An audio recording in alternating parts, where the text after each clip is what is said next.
All right, I will call to order the January 14th Salem Planning Commission meeting. If Jennifer, you would call the roll, please. Commissioner Cobb? Here. Commissioner Freyback? Here.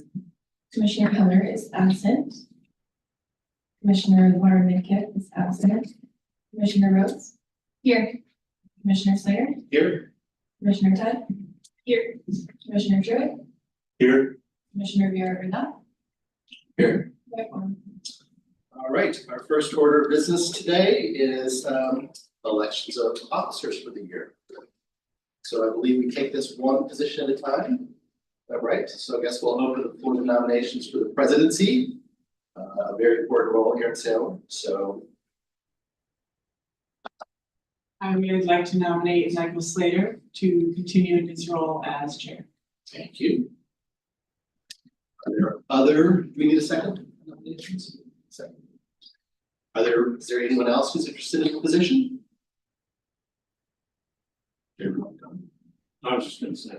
Oh. All right, any further discussion on this? No, Jennifer, if you would call the roll, please. Commissioner Cobb? Aye. Commissioner Freyback? Aye.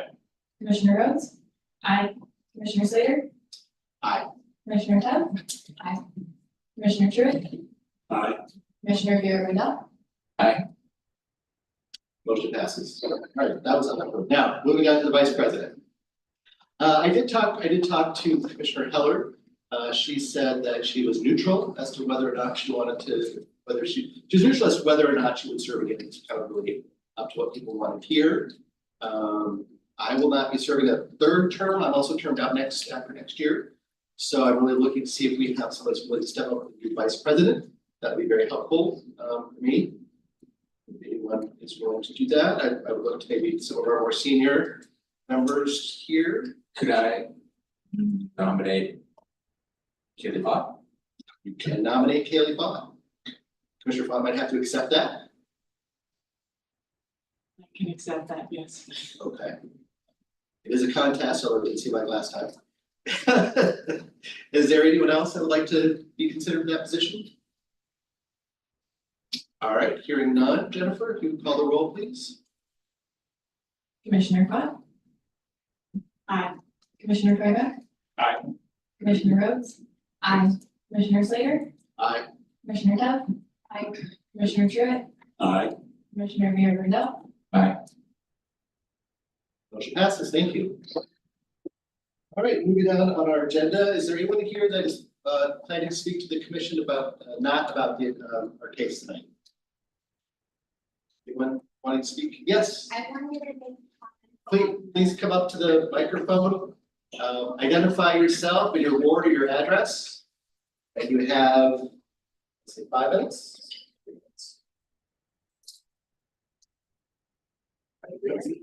3 minutes. Go ahead. I'm Michelle. Do I push a button? I'm Michelle Millar. I live at 4468 Independence Drive in North Building. Oh, okay. So you're here to talk about the case tonight? Okay, then yes. Yes. Okay. We'll call you soon. Okay. If not, so we'll call you tonight. All right. Anyone else that would like to make a comment that is not related to the case today? All right. Moving on, we have the consent calendar, which is our minutes. Commissioner Villarreal, do you have a motion for us? I move we approve the minutes that were sent out for review a week ago. Thank you. Is there a second? Second. Commissioner Pott, thank you. Is there any discussion on the motion? Any changes people would like to the minutes? No. All right, Jennifer, if you'd call the roll, please. Commissioner Cobb? Aye. Commissioner Freyback? Aye. Commissioner Rhodes? Aye. Commissioner Slater? Aye. Commissioner Todd? Aye. Commissioner Truitt? Aye. Commissioner Villarreal? Motion passes. All right, we have no resolutions. We have one action item, which is an appointment of one of our members to the Riparian Goal 5 Technical Committee. And I'll look to Lisa to just give us a moment of background on that. Yeah, so it's been presented before by Public Works staff. We're kicking out the Goal 5 Riparian project, and there's an advisory committee. And there is a slot for planning commissioner. And so the report in front of you tonight is to appoint Commissioner Heller, who's expressed interest in goal 5 since I want to choose her own planning commission. So she's not here to speak to it tonight, but I do believe she has stated her willingness to be on the committee, and she would attend the meetings and represent the planning commission and report back. I believe the meetings will also be public, so other commissioners could attend too. Does anyone have a question about the committee? If not, sorry. Is there a motion then? Can I look to someone for a motion to appoint Commissioner Heller to the position? So moved. Thank you. Is there a second? Second. Commissioner Fryback, thank you. Is there any discussion on the motion? All right, Jennifer, if you would read the roll, please. Commissioner Cox? Aye. Commissioner Ryback? Aye. Commissioner Rhodes? Aye. Commissioner Slater? Aye. Commissioner Todd? Aye. Commissioner Truitt? Aye. Commissioner Garrett-Kendall?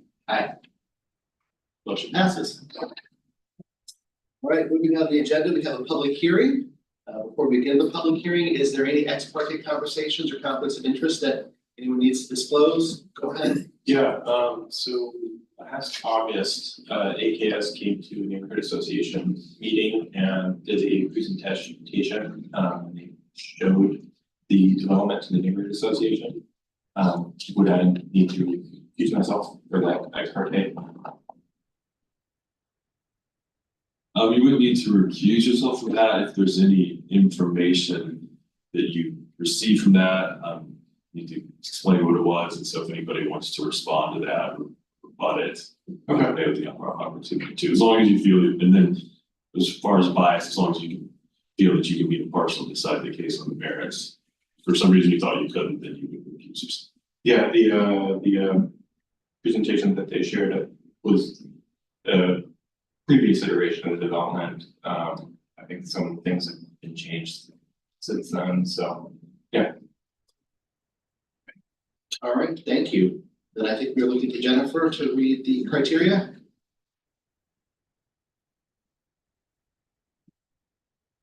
This is a public hearing to consider case number FRB SUB AVAR 2401 for property located at the 4300 to 4600 blocks of Battle Creek Road and 4100 to 4500 blocks of Reed Road Southeast.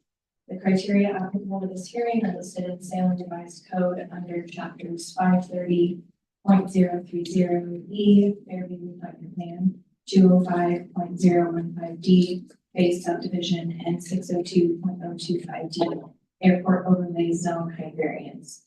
Failure to raise an issue prior to the close of the public hearing, statements or evidence sufficient to afford the planning commission and the parties an opportunity to respond to the issue precludes appeal to the Land Use Board of Appeals on that issue.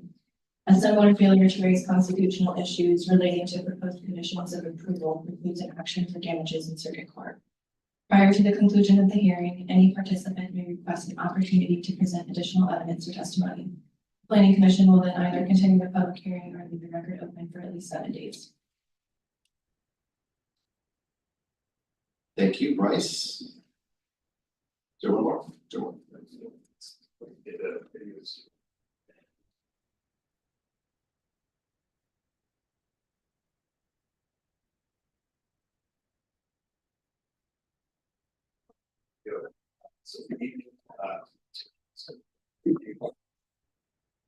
Okay, good evening, President Slater, members of the commission. I'm Chris Bishop of the City of Salem Planning Division, and I'm here tonight to present the staff report for the proposed application before you.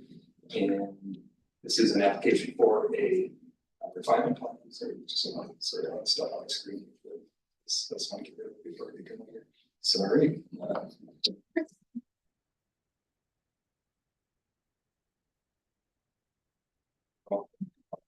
It rolls out and disappearing. So, but anyways, this is an application for a Fairview refinement plan, a phased subdivision, and an airport overlay zone height variance for property located along Battle Creek Road and Reed Road. So in terms of the little bit of history for this site. So the property is the former Fairview Training Center site. It used to be owned by the state. It was housed the Fairview Training Center facility. It was surplus by the state, and part of the surplus of that property, the state opened it up to request for proposals for redevelopment of the site. It was awarded, and then, we worked with the applicants at the time to establish a brand new zone to apply specifically to the property. And it was the Fairview mixed use zone that was applied to the property in 2003. And what it does, it is essentially establishes a two-phase master planning process, where the first phase is the development of a Fairview plan. And the Fairview plan was eventually adopted, was called the Fairview Training Center Redevelopment Master Plan. And that Fairview plan is essentially like a comp plan for the property that establishes the overall principles and goals and policies for development of the site. So like a comprehensive plan that advises what the zoning should be. And the second aspect of the master planning process is to go forth and do a refinement plan. But first, a little bit more context, high level overview of the Fairview plan. It was approved by the Planning Commission in 2005, so quite some time ago. And there are 13 principles of the plan that call for, the sustainable mixed use development of the property. And so as time has gone on, the site is developed, so we haven't necessarily seen the full mixed use of like commercial, a lot of respect to the market. But there are these principles that are in the plan, and apply them to the extent that it's possible. So and they range from building economic and social diversity into the plan, layer of systems such as open space areas, recreational facilities, and stormwater, so you can have this integrated multi-layered approach that uses the land wisely, building innovative green buildings, reusing materials, buildings that were present on the site. And then also a big element is promoting walkability and interconnected street systems and alternative modes of transportation. And so when we look at refinement plans, we have to review them and determine that they're in substantial conformance with the principles of the plan. And the illustrated drawing right here is a concept. It's not an actual physical requirement that everything has to be developed exactly like this. But as you see, if you look at this refinement plan and keep this in your mind as I go forward with the presentation, the layout of the proposed refinement plan, which covers the area generally down in the southern portion of the site, the 100 acres. You'll see a lot of similarities in terms of the green open space valleys that go through the site, and then you have this great network of streets that aren't as impacted, of course, by the valleys because those are supposed to just be open. But you see a lot of similarities with that, and then the open space down in the southern area of the site. So in terms of refinement plans, of the 275 acre Fairview site, we've had 4 that have been approved to date. The first one was Pringle Creek Community in 2005. That's at the very north end of the site. The second one following that came in 2009, and that was the Fairview Refinement Plan 2 refinement plan. And that was later amended in 2016 to incorporate the Fairview Park into that refinement plan area. So this large area, the site here is a city park, and then the refinement plan was amended to accommodate that because it originally didn't include that. Then in 2014, well, actually after that was the first version of the Fairview Hills refinement plan. It was approved in 2009 and 2012. And then it subsequently expired because there was a subdivision with it, and they never fully vested it through platting and the subdivision that was associated with it. So therefore it expired. And so that, this refinement plan is no longer applicable. And then after that, we had the Fairview Addition West refinement. So Pringle Creek Community is, pretty much getting to a point where it's fully built out. Fairview Refinement Plan 2 is similarly almost built out with a couple areas left. Fairview Addition West is about maybe 2/3 done. It's, as we'll see in later slides, it's developed to about this point, but it still has yet to develop all the way around, this area here, which is known as the woods, or now the Greater Lane Natural Area, because that property was donated to the city by the property owner.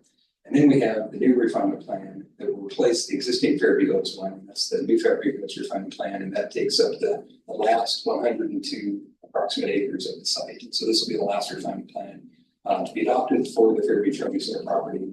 And then it's just from then on, we'll be just looking at individual applications for development within that area subject to the refinement plan standards. So in terms of the background for this application, and like I said earlier, it was the refinement plan. It's a subdivision establishing 562 overall lots with for single family dwellings, both attached and detached open space. And then there's also an airport overlay zone height variance that's included with the application. And that's because, if you look at, the terrain of the property, if you've been out there, it increases from the east and then it slopes up to the west. And so, the airport is also to the northeast of this property. So, within the airport, next to the airport, there are these FAA, Federal Aviation Administration services that regulate heights of structures within them for safety. And the land itself, in portion, the very western portions here, projects into that area. Again, that's any structure built in that land, on that land would be even further projecting. So when you have development that occurs in those areas, you have to do, you see the height limits of the FAA. You have to do a variance under our code and then submit area studies for the application. That's what was required with this because of the height of the land in relation to those services.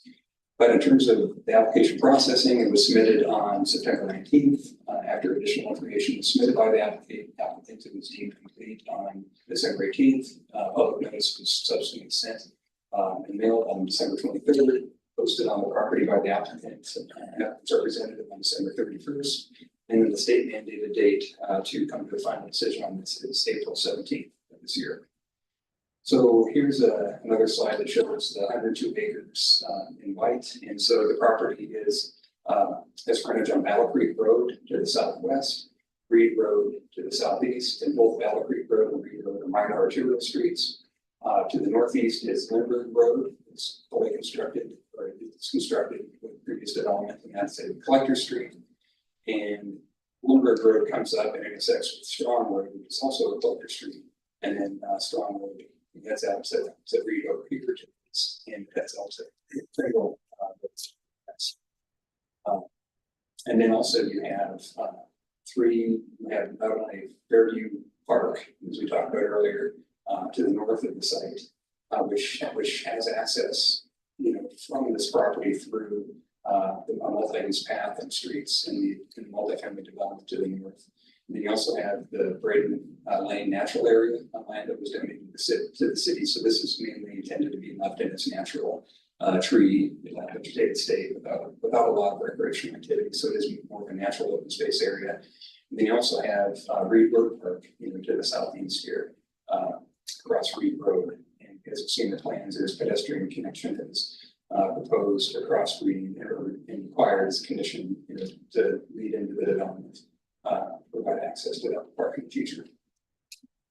So in terms of site conditions, again, it's 102 acres. There was a tree conservation plan submitted in conjunction with the proposed development that identifies a total of 129 trees on the property. And several of those trees are located in significant tree groves that were identified in the original Clearview plan natural resources inventory. There are some other trees to the northwest that are on the property, obviously, shown on the aerial photo. These trees weren't at the time when the Clearview plan was done, they weren't inventory because they weren't significant. They weren't a species that was significant, but they have matured over the past 20 or so years, so they have gotten bigger. But when you look at the climate plan, these groves of trees are preserved, to allow those to stay in line with the original Fairview plan. And the tree conservation plan based on the trees preserved exceeds the requirements of our tree ordinance. There's also map wetlands on the property that extend down these valleys. This one is on our local inventory, but based on the wetlands inventory and preliminary delineation done by the applicant.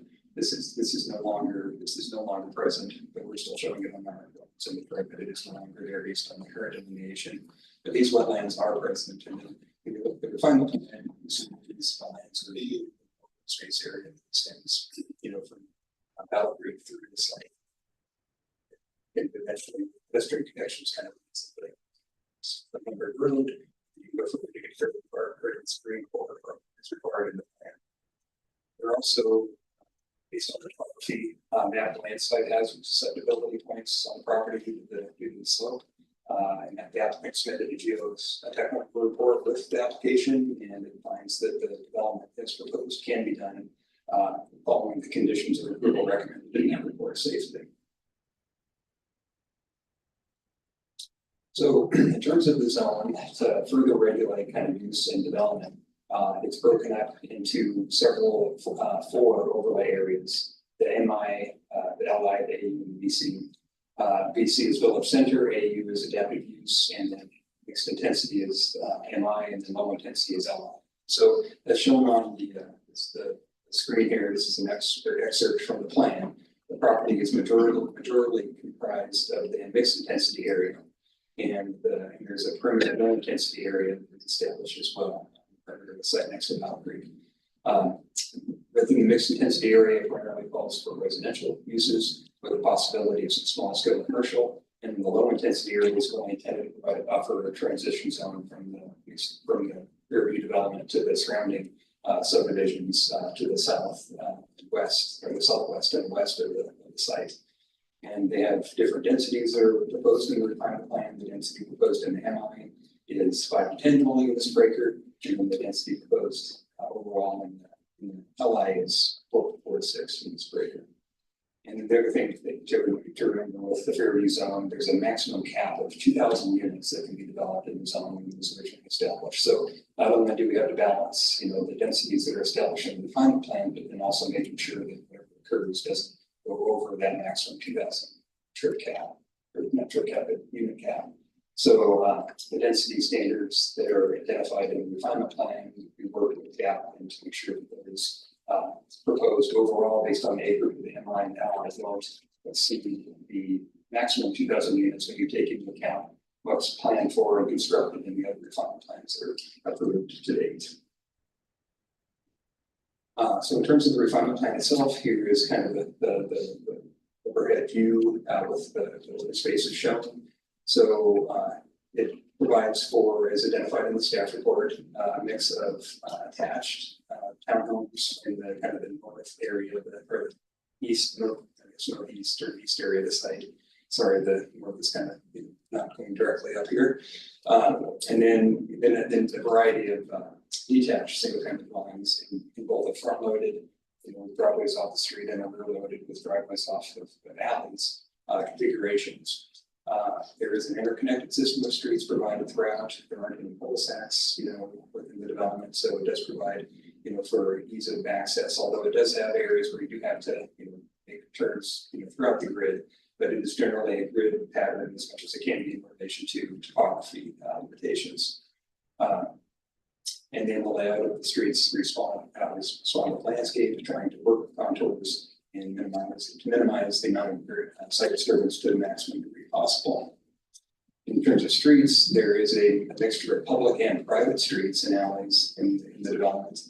And there's also an interconnected system of trails. The trails are shown in yellow as they go through the open spaces, and there are also mid-block crossings that are provided on those blocks where they're just a little bit over the maximum block spacing standard. And those so the trails and mid-block crossings and sidewalks provide for a robust pedestrian system that links throughout the development and provides connectivity to surrounding properties.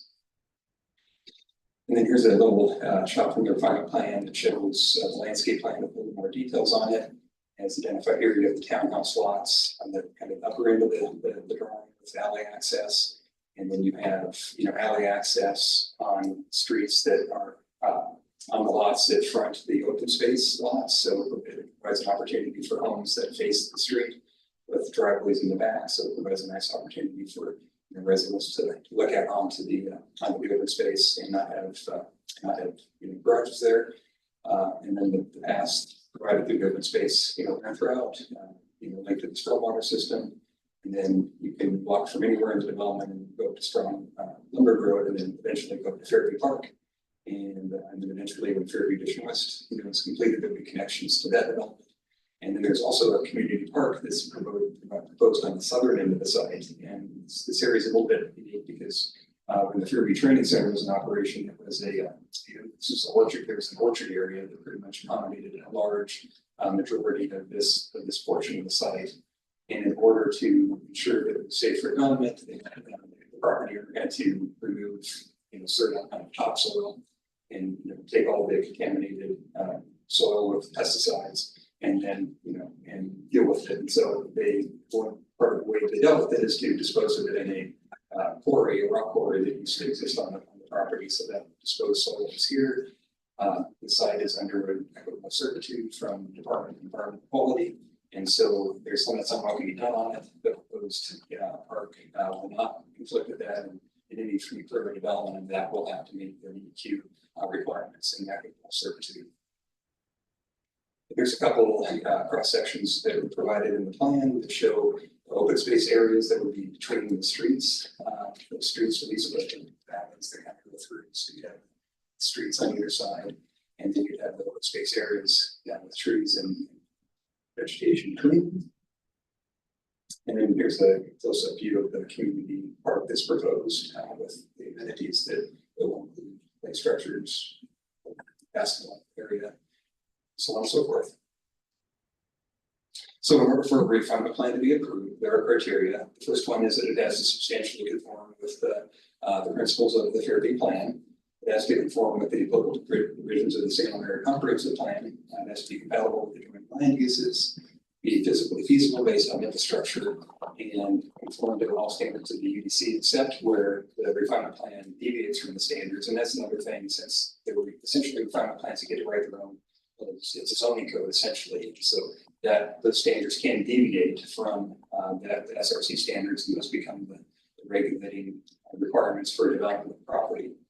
And then also finally, the last condition is that it has to conform with the identified goals of the Fairview mixed use zone itself.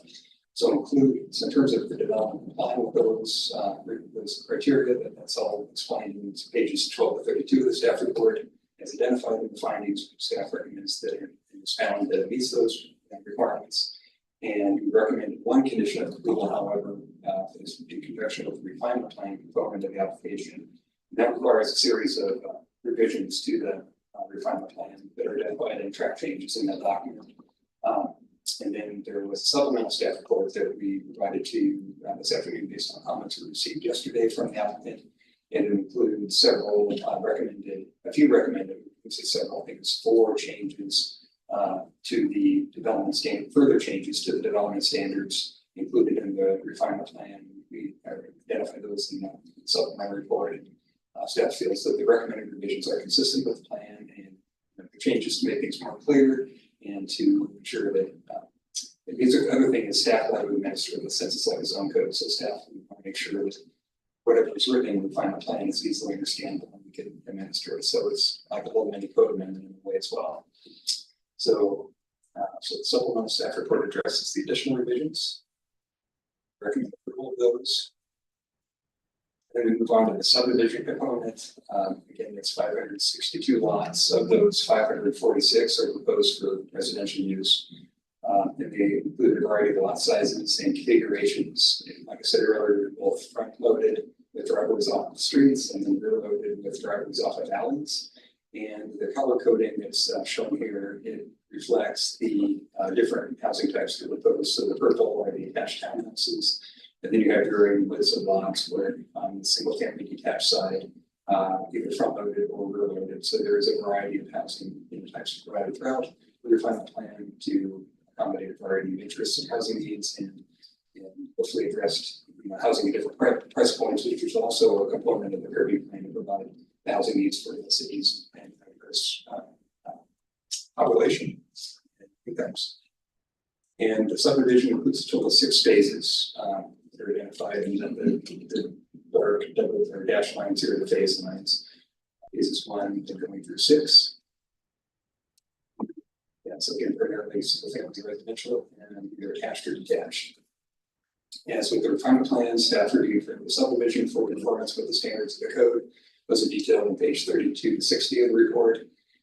There were 40 additional original conditions that were established with the proposal to address infrastructure and dedication of right of way, provision of easements, and kind of the nitty-gritty land requirements of land development. And in supplemental report, there were 3 additional conditions, bringing the total to 44 that are placed on the subdivision.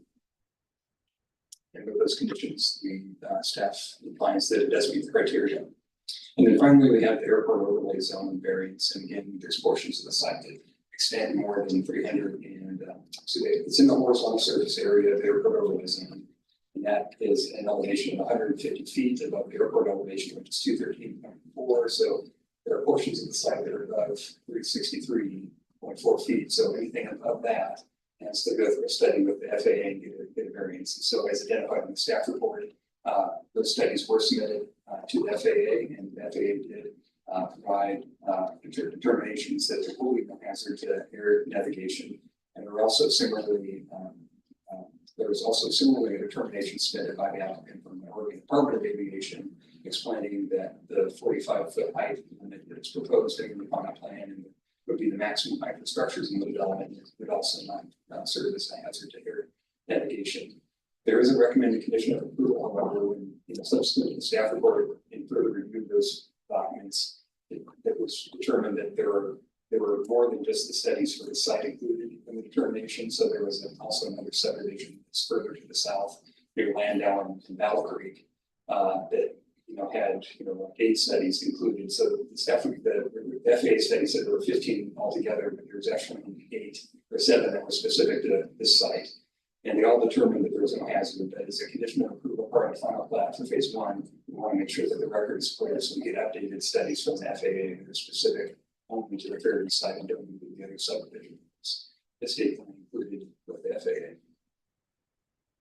That revision is conditioned as an additional condition of the staff report. In terms of public comments, the property is located in Morningside Neighborhood Association. The applicant is required by code. If you're going to do a final plan, you have to have either hold your own open house or go to a formal neighborhood association meeting and get on their agenda and make a presentation. So 2 different presentations were provided to the Morningside Neighborhood Association.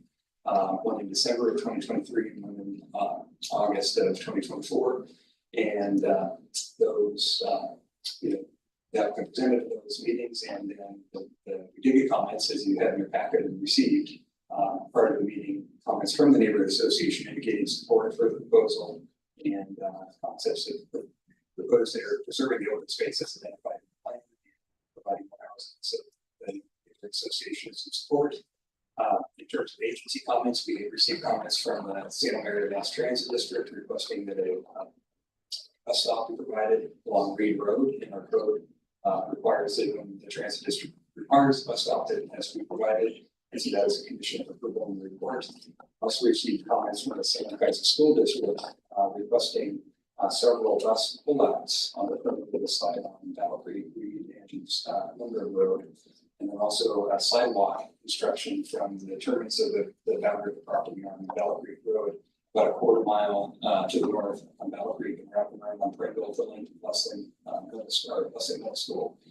As identified in the staff response to those comments, we don't have any standards currently in place to build, maintain school bus stop shelters in the public right of way. Similarly, like we do to the transit district, when we have at least an agreement that if a stop is requested, one is to be provided. And there are other means of providing access, for students within the subdivision, such as they can walk to Lessing Middle School by going to Strong Road, which will have sidewalks on both sides, which is a lower classification of street than Battle Creek and Reed, and then get to Lessing Middle School by going that way. And so, we're not recommending the conditions of approval that we're recommending by the school district. And then we'll also receive comments from the Department of Aviation detailing their requirements and transmitting their determination that 45 feet is no hazard to air navigation. And then we did also receive public comments on the proposal. One comment was concerned about traffic safety on Battle Creek with cars, with the speed that people travel on Battle Creek, and cars, people coming out from the new subdivision and the new streets, where those to intersect with Battle Creek. And whether, is there any plan, were there any plans that the city had to deal with that? And essentially there will be no turn lane that will help to provide a refuge, for people to turn out to kind of get in the middle. But then also, the intersections have been located to meet side distance requirements, because as you go north on Battle Creek Road, there is a hill, and so there is limited side distance, on stretches as you go north. So the intersections are specifically located on Battle Creek to meet the safe side distance requirements based on the speed. And then there's also a question about will there be any limits on traffic on the Strong Road, which is the new collector street that will go east and west through the property from this development. And the answer to that would be no, because Strong Road has always been anticipated as a collector within the refinement plan, as well as Lindbergh Road, and those are the kind of supposed to be the busy streets in the development to enable east, west, and south connections through the site. So there would not be any limits on limiting traffic from this development onto Lindbergh and Strong, because it's intended to function that way. Those streets are. And then there was another comment was identifying the need for a safe pedestrian crossing of Battle Creek Road southeast. Because there's, when you look at the area over here, so you have all these single family subdivisions to the west, and so when you consider site distance, you want to if we can have a connection across Battle Creek, that's excellent.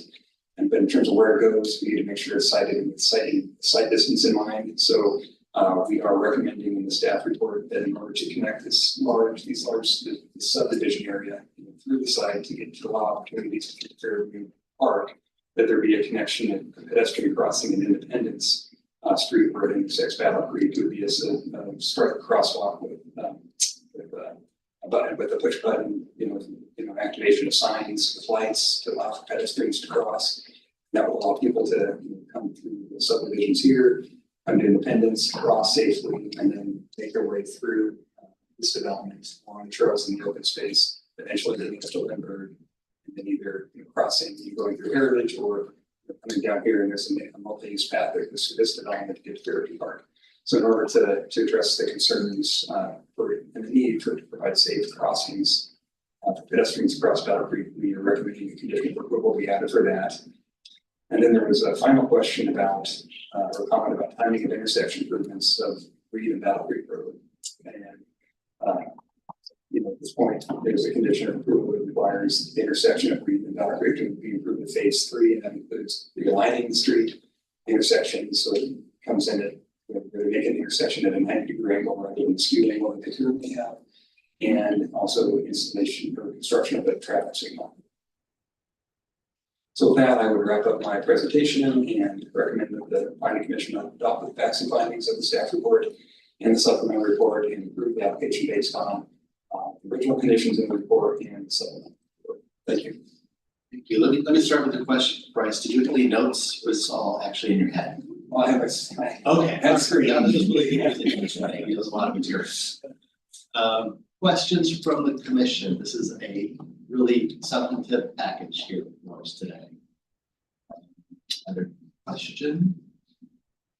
I will have some questions about Reed Road and Battle Creek, the speed and pedestrian safety and crossing issues, but I'll hold that off until after everyone's had a chance to speak. I don't know if there are other questions, Commissioner Freilich. Yeah, I have one question for now. I noticed in the applicant submission, they do not show curb ramps to get people across Battle Creek at the T intersections. Is that because the applicant or these crossings will be closed, or?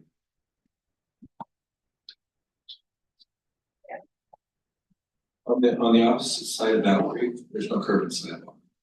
So it's difficult to put an ADA ramp that crosses to nowhere. I'm thinking of the multi-use path on the north side of Battle Creek, and then when there is a T intersection on the south side where neighborhood street with sidewalks intersects Battle Creek, I don't see any curb ramps to get from the north side of Battle Creek, cross it to get to the sidewalks.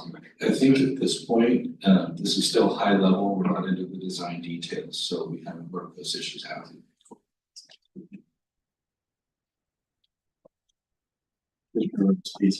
One question for Bryce. You mentioned that this is a 2,000 unit for the whole property. And where is it built at currently, and what's plotted for the other developments? Yeah, so in terms of staff report, real quick, we can add that.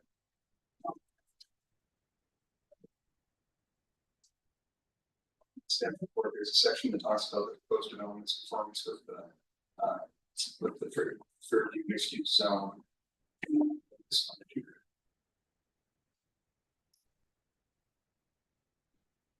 if you look at the next meeting reviews that would be allowed based on the overall size of the MI and LI areas, it maxed out the 10 unit per acre density of the MI and the 6 unit per acre in LI. I think it leaves about like, you know, about a few hundred left to the 2,000.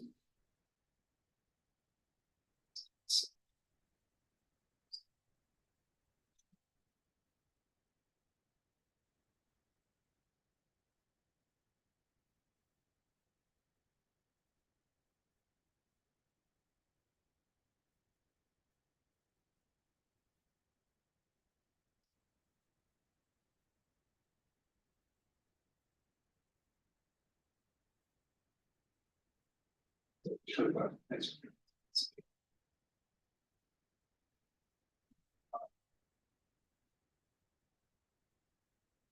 Okay, yeah, so in Cripple Creek community, that was, they have a plan for a total unit of 315. You know, Fairview Edition West is 410 is planned for. Fairview Refinement Plan 2 is mainly constructed and it has 465 units, including multifamily. And that's the total that are either planned for and constructed, you know, in the existing refinement plans is 1,190.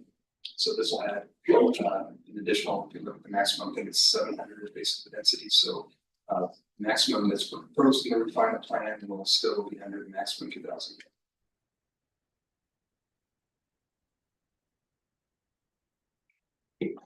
Thank you, Commissioner Cobb. So it looks like from the school district, the only requirement or comment was related to transit for school buses and getting kids to school. How are we addressing it from a capacity standpoint? It looks like this will exceed the capacity of. You don't have any requirements in the code that can cause us to limit development based on school capacity. I think the school district mainly puts those comments. And they've been doing it for several years to create awareness in the community. So people see these notices and they see that the schools are under capacity or over capacity, that there's an awareness that, hey, we need to support a lot of major. But we currently don't have any way to limit development based on school capacity. Any other questions? All right, it's the applicant's turn.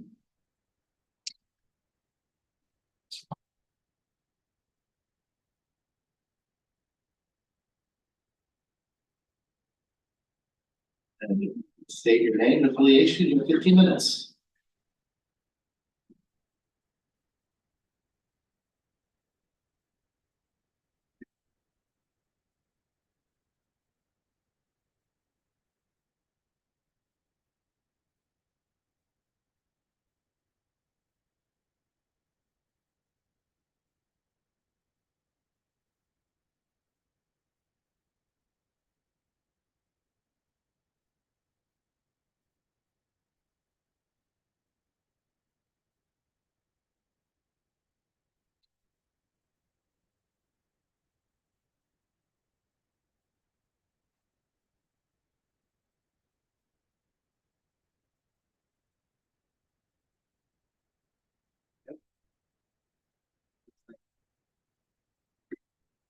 Thank you very much. Zach Bells with AKS Engineering and Forestry.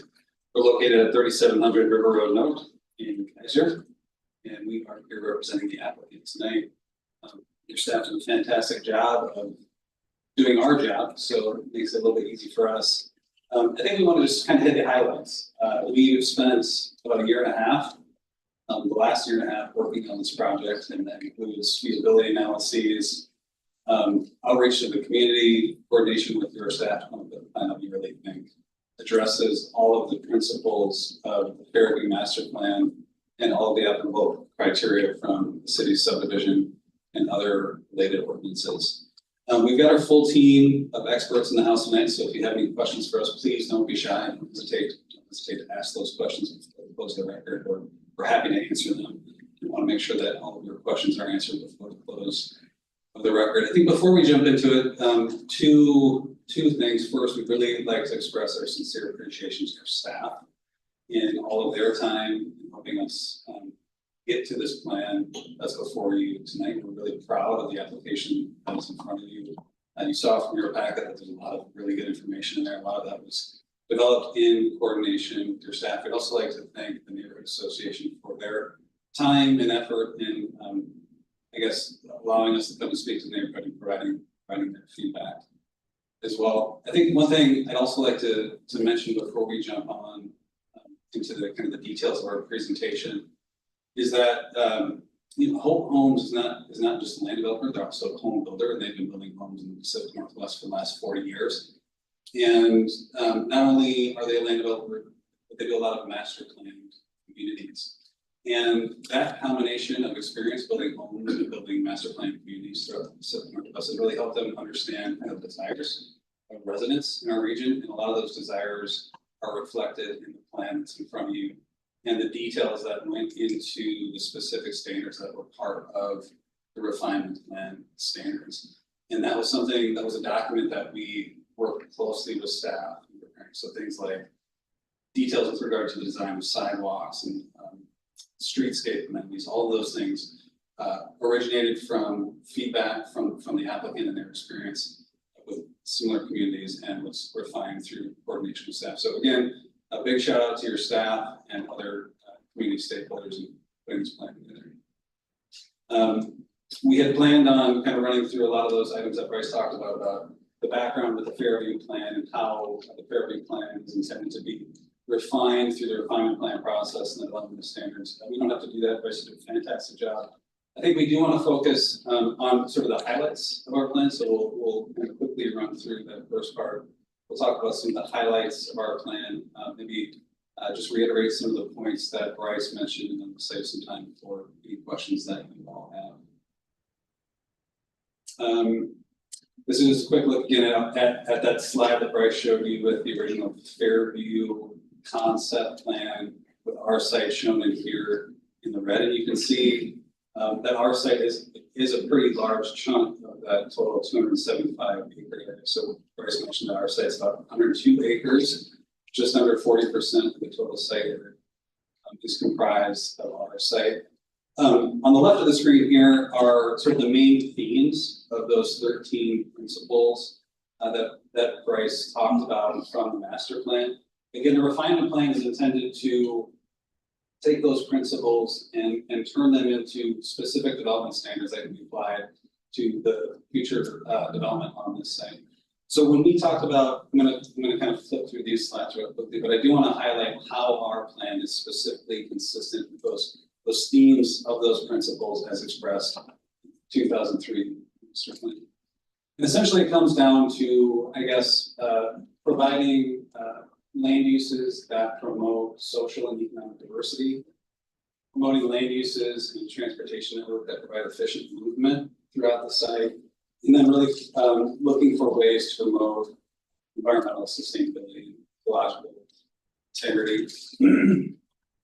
I don't think your staff showed this slide, but essentially this was sort of the arrangement of those different zones across the entire site. We saw sort of a zoomed in version of those two MI and LI areas on our site, but the original plan envisioned a higher density, more intense village center at the center of the site, and then radiating out from that were lower intensity single family uses. And again, that was to promote sort of this kind of complete neighborhood that could be supported by commercial and other kind of employment uses at the center, and that were easily accessible to those residential areas at the perimeter. We talked about kind of sustainable transportation networks and environmental systems. Bryce talked about the orchard that's shown here in green on our site. It's just showing to those steep slopes areas that we looked at. Again, so where we're at in this process now is we've moved from the adoption of the master plan in 2003 to the refinement plan. The application that's in front of you includes, I guess, two parts. So it includes the second step, which is the development and adoption of the refinement plan, and then the third step, which is the application for the specific phase subdivision of the site. So those have been packaged up into this one specific package. The subdivision in front of you is being reviewed against the standards that we have established in the refinement. As your staff pointed out, there are 3 surviving approvals for refinement plans on the site, as are shown generally in those areas. It's north of our site. We covered the majority of these details. One thing I didn't hear Bryce mention was that our site includes more than 20 acres of open space, which is on top of 20 acres of open space that's already part of the Fairview Master Plan greater area, and that's more than 2 times the total open space that was envisioned for this master plan area. We're proud of that. One of these areas was developed in close collaboration with the city. I guess I'll just talk about that real quick. This open space area that we looked at a minute ago was a good opportunity for applicant to work with the city on developing a plan for how this portion of the site could be used. It could be used as part of the site, it could be an amenity for the site. This portion of the site was originally not part of our site. As your staff mentioned, it was contaminated. There were some issues with development on the site. But in coordination with your city staff and city park staff and further conversations with DEQ, we came up with a plan for the applicant to purchase the property, to develop a community park on this site, to dedicate it to the city, and for the applicant to maintain that. And that's a kind of a good example of how that coordination with the city can result in a much better long-term project overall for this city. We're also really proud of the diversity in housing options that we expect will occur on the site. One of the big themes that was expressed by the Fairview Master Plan was the need for social and economic diversity. So we've got these 7 different lot types that range from 2,200 square foot attached townhome lots all the way up to single family detached lots that are larger than 12,000 square feet. So there's a whole range of home types and income levels that will be served by those various home types on those different lots. And we think that that's going to be a real complement to some of the existing homes that exist in the Fairview greater area today. So including the Grove apartments that are kind of in that village center that serves housing needs kind of the smaller end of the spectrum and higher density end of the spectrum, all the way up to some of those larger single family lots that exist in the Fairview addition. Our townhomes and some of our other housing offerings as part of this application will be a nice addition to the existing home offerings that exist today. To reiterate what your staff said about the additional open space, we've got 20 acres of open space that won't just be a recreational amenity. It's going to provide opportunities for people to move throughout the site off of those streets. It's also going to provide opportunities for the protection of natural resources like wetlands and trees. And again, we think that's exactly consistent with the direction established in the Fairview Master Plan. This last set of slides, actually I think we got one set of slides after this, but there is another big theme expressed in the Fairview Master Plan that deals with efficient movement of people throughout the site. Your staff pointed out that there's a pretty good grid, considering the topography on the site, there's a pretty good grid network of streets. And here we're looking at that network of public and private streets throughout the site that will promote the efficient movement of people and vehicles throughout the site. And that's supported by alleys in key locations across the site. And finally, that's supported by both off-street pedestrian facilities and mid-block pedestrian connections. And it's the combination of those facilities that's really going to serve to promote that original Fairview principle of efficiently moving people throughout the site. This is another feature of the planned transportation system that we wanted to highlight, and that was developed in coordination with members of the neighborhood association. So this, the city's standard for the design of Battle Creek Road would have a bike lane adjacent to the travel lane, kind of in that paved travel lane surface.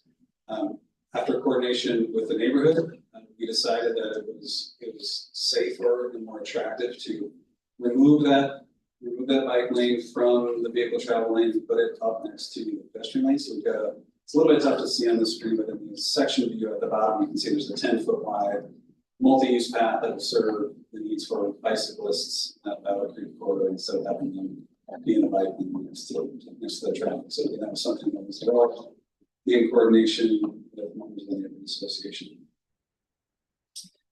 Here's a cross-sectional view. We looked at this already, but I wanted to show sort of the interface between those public facilities, those streets, and those adjacent homes near those open spaces, and how those interface with that natural area. So just showing the kind of juxtaposition of the built and natural environment, and how those corridors throughout the site will be maintained in a manner that's, again, exactly consistent with the vision in the Fairview Master Plan.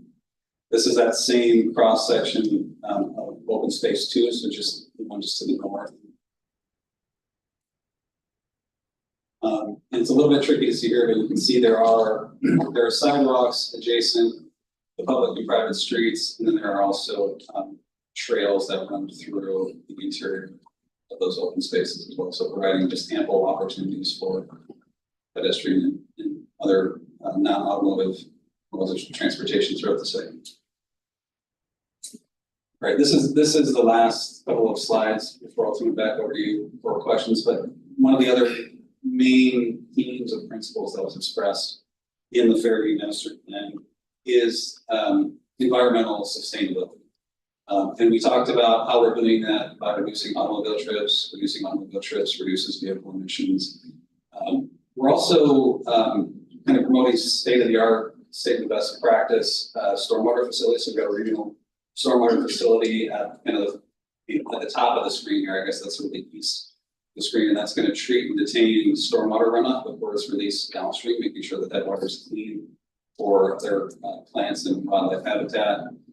We're preserving significant trees and wetlands. And then I think a final thing worth mentioning is a matter of practice. Holt Homes is committed to building all of their new homes as zero energy ready homes, and that includes kind of a package of improvements that starts with really energy efficient building, not only that they build those homes with energy efficient appliances and things like that. And with the inclusion of those facilities and construction techniques, they realize about a 50% reduction in energy usage compared with their standard construction. And I guess it's in closing, it's just that package of building and site design elements that have been built into the site that we think is exactly consistent with the principles of the Fairview Master Plan. As your staff pointed out, are consistent with the criteria and the city subdivision and the related ordinances. It really, we think is going to result in a really great community now and long term for the city, and really serve that important housing need for this city.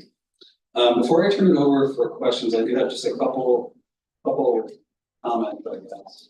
One was with regard to a condition of approval that came out today. It's just a cleanup item. So condition of approval 42 relates to the dedication of property along Reed Road. I don't have a great slide to show this. Essentially, there's a tax lot that runs just between tax lot 400, which is the kind of the greater area of this park, and Reed Road. That condition asks for dedication for.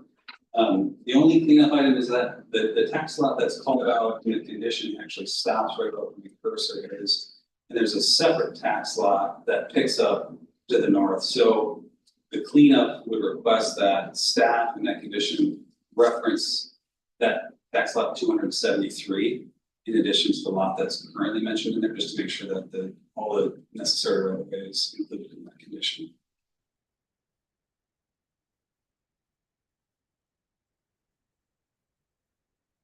And I think that's it. I think with that sort of covers it for now. We're happy to address any other comments or things that we missed as part of our deliberation, but we're happy to answer any questions that you all have right now. Thank you. Thank you. Questions from the commission? Vice President Falk. Thank you for your presentation. I think out of the gate, I just want to say I'm very pleased to see such a thoughtfully considered approach to the design. It's clear that consideration was given to the originally completed plan for it, and it's just great to see, you know, this level of open space dedication, and, you know, street trees and a very walkable neighborhood, so I'm very excited to see that. I did just have a couple of questions related to the open spaces, because it looks like they're being included in various portions, as the development is phased. Generally speaking, how are those maintained and what is envisioned within them? Are they, I'll just leave it open. What do you see there? Sure, so I guess, generally the open spaces will be owned and maintained Owner maintained privately by by homes or by homes, the? correct? Okay. Correct. So facilities like that park that we mentioned are slightly different in that that would be dedicated to the city. The interior open spaces are intended to be owned and maintained by homeowners.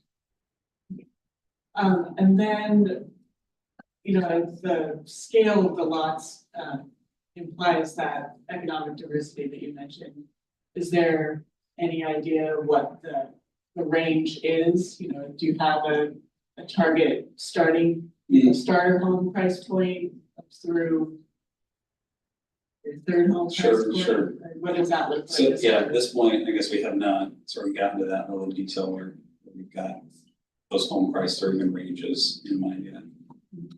It looks like a beautiful development, so I imagine it will be popular, and I would just love to see that, you know, true economic diversity spread across it. Sure. Commissioner Fryback, did you have a question? Yeah, the question, on the plans, it says here about the road realignment. Are you guys doing kind of any future proofing as part of this development to make it easier to realign Reed Road and kind of tie into Battle Creek easier? Yeah, so our application does include land for dedication for future Reed Road improvements, and there's a condition that will obligate us to make those Reed Road improvements at some point in the future. Okay. Other questions? So I had one or two questions, and Commissioner Pop beat me to one of them. But I think the question that was unanswered is, what's gonna be inside those green spaces? You talked about environmental sustainability, but I'm hoping I don't hear is gonna be a lot of mown grass. So maybe if you could talk a little bit about. Yep, good question. And I think Bryce had a better slide than I've got. I'll just pull up this one. So essentially, it's gonna be a mix of open lawn area. So you can throw a frisbee in those lower elevation portions of the site that are flatter. Right now, those corridors that kind of extend the length of the property are generally kind of walking paths and passive recreation areas. There are dog parks. I can't remember exactly how many dog parks we're showing. Three dog parks. So three of those three dog parks, those lighter green areas in the second. So we got one here, one dog park here, one over here, and one here. This area is gonna be kind of an open lawn area. This will be open lawn area. You can see it's a little bit tough to see on the screen in front of me, but there's some walking paths that can meander through these two corridors. It's essentially sort of how we have them configured at this point. So they're walking paths set within an open lawn? Yep. Exactly. Thank you, Commissioner Brown. You said the open spaces are gonna be owned by homes. Is the public going to be able to use these walking spaces to access other parts of the development area? Yeah, good question. Is there a chance that might be revoked in the future? Yeah, great question. So no, there will be public access easements throughout those areas, so they'll be open to the public.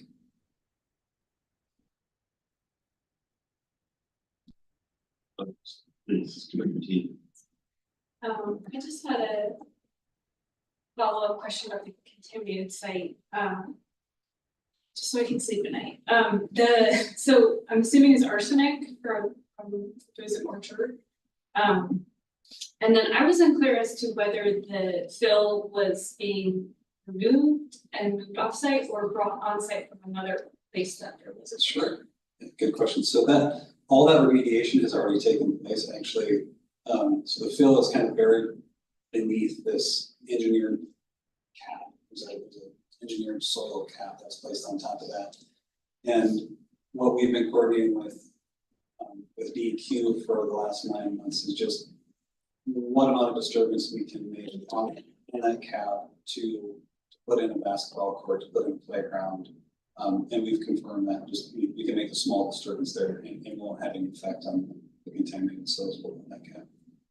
Yeah, that was gonna be my other question was if that was the location that was contaminated, is there a cap? So yes, thank you. If I could back up real just for a second, so Mr. Slater's question about what else is in those corridors. Your staff mentioned it too, but I guess it's worth pointing out, it's not all along here. There are protected streams and wetlands that run through those areas as well, so the walking paths will kind of run parallel to those natural features. And can you point out the stream? Yeah, I guess it's not on this slide, but there's generally a wetland in this location here and a kind of drainage channel that kind of runs through to the south here. As your staff pointed out, this one on the side, so keep it here. But you saw from those cross sections up there, they're intended to be maintained in sort of naturalistic. That stream is not connected to anything, is it? Is that just, it's kind of an ephemeral or stream, do you know? Yeah, it's just a drainage, really. Okay, all right. It might be in here and I just missed it, it's a lot of materials. How will the site lighting work and will there be lighting through those pedestrian open spaces, like along the paths? Yeah, Michael, you wanna? Yeah, okay, so that's sort of what I was thinking. So we have not really done detail at this point, how the lighting in these open spaces, if any.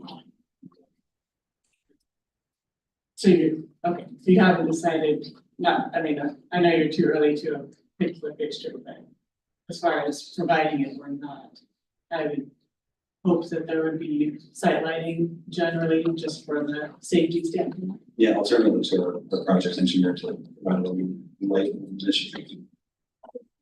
Michael Poisson, 3700 Road, Kaiser.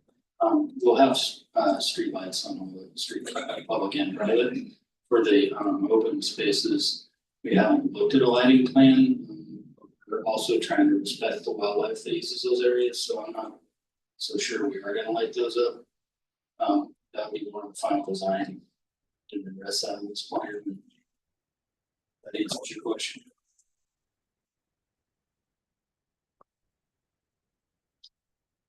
Great, I believe at this point it would be the neighborhood association's opportunity to speak. You have a representative there. If not, I will start calling through the list. All right, Ms. Smith.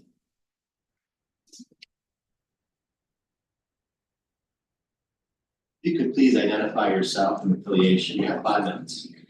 Good evening, Olivia Diaz, Ward 3, Diaz Smith, Ward 3. I just wanted to express my support for the application and that my comments were heard and they're in your packet for the crossing from across Battle Creek to slow traffic down potentially and give all of the people in the Cambridge Woods the opportunity to cross and enjoy the open space.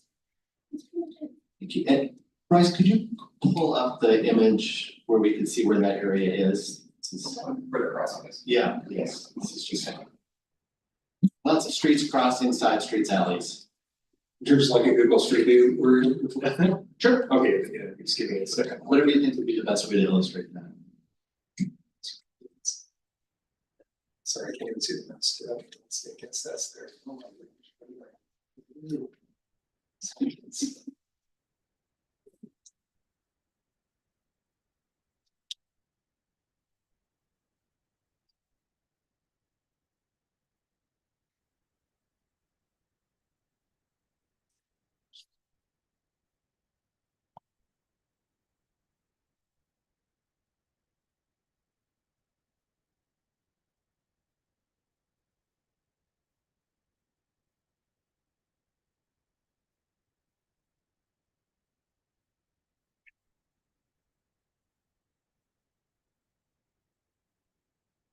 Street view that we're back across section, let me know about it.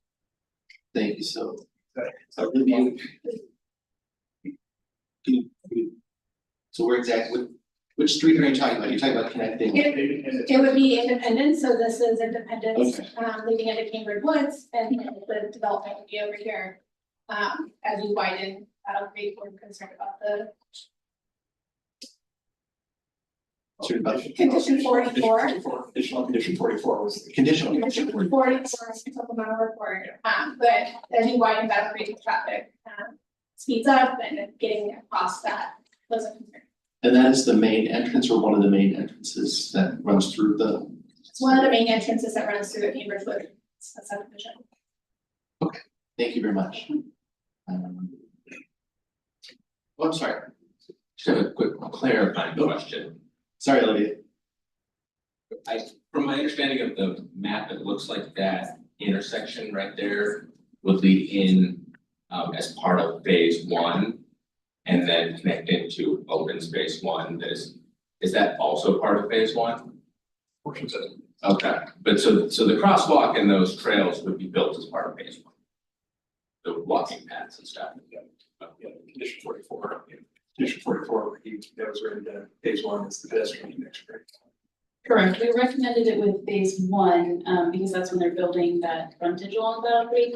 But then that open space one is also within phase one and, extends up to Fourth Street is about where phase one stops. So they would build the paths up through the open space one to Fourth Street with this one.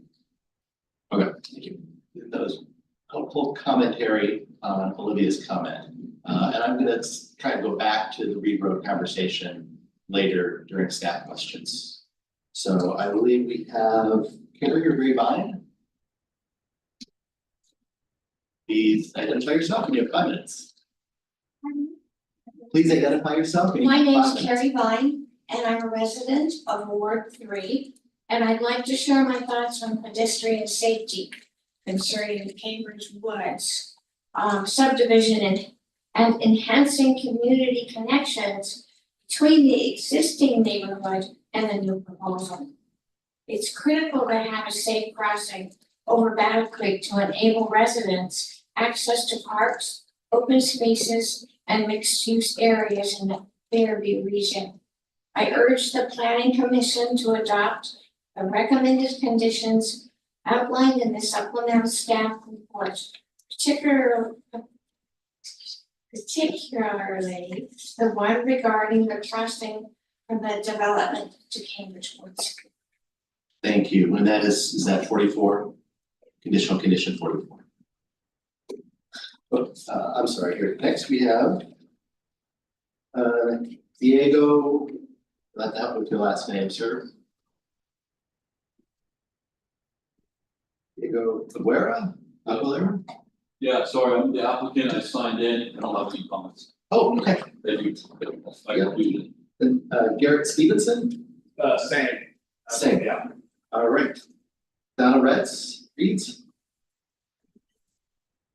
Pardon? Yeah. Oh, please come up. I'm not really very good at.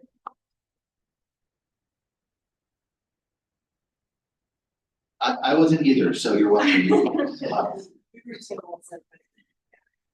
My name is Donna Rodriguez. I live at 4158 Sunnyview Road in Northeast, apartment 141 in Salem, Oregon.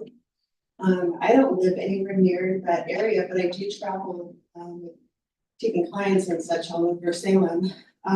Question when it comes to the housing, is it gonna be where they're gonna have any, like percentage for disabled? Because I have a client that's disabled, when she wants to relocate, she's looking at possibly, going that direction, so. Yeah, I don't think that I'm in a position to answer that. I think maybe what I would suggest you do is take a moment and talk to the applicant if you could, or one of their 18 representatives that are here. Sorry, I don't have a better answer than that. And then I had another question, the history of Fairview is still fairly new because I come from Salem, I came from San Francisco. So with that being said, is that the area that everybody's talking about that used to be where things were happening with people back in the day and stuff like that, like a mental institution kind of thing. So with that being said, I want to make sure. People used to actually live there on the premises, correct? So they don't anymore, but it's gonna become a place where people come and go and traffic. So I'm opposed to this because of the fact of the traffic. And then of course the schools and, overcrowded and stuff like that. So I see things from that perspective.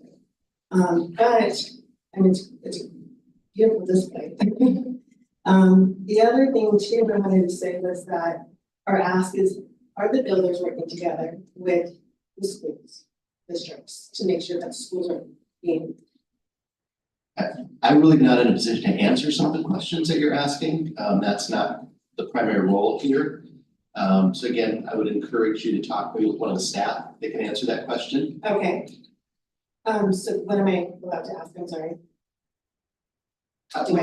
You're really here to testify about the application and whether or not the application meets the criteria that we're considering for approval. Oh. That's the focus tonight, not necessarily to ask us questions. Okay. Okay. So I guess I was just trying to be a voice. Okay, well, I guess, yeah, I guess I have a lot of questions for the builders. Okay, thank you. Thank you. Is there anyone else who'd like to testify tonight? There's someone over here? Yep, come on down, thank you.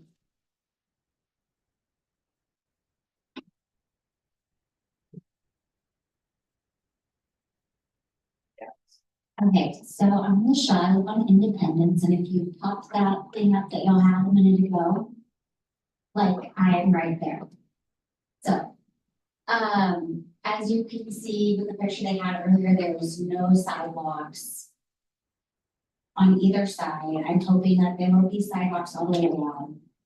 I know you said we can't really ask questions, but I'm opposing this because it sounds like they are not going to be contributing at all to our schools.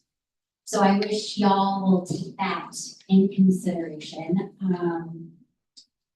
I also would like, if you look in the middle of here, I would love if y'all could set aside some land, like we don't put any houses in the middle, and y'all set aside land to build a school. Because I see in the projections, if you look on page 3 or 4, the high school all will be beyond occupancy. And I don't even think their projections are correct because Salem has enough portables to fill like 8 schools.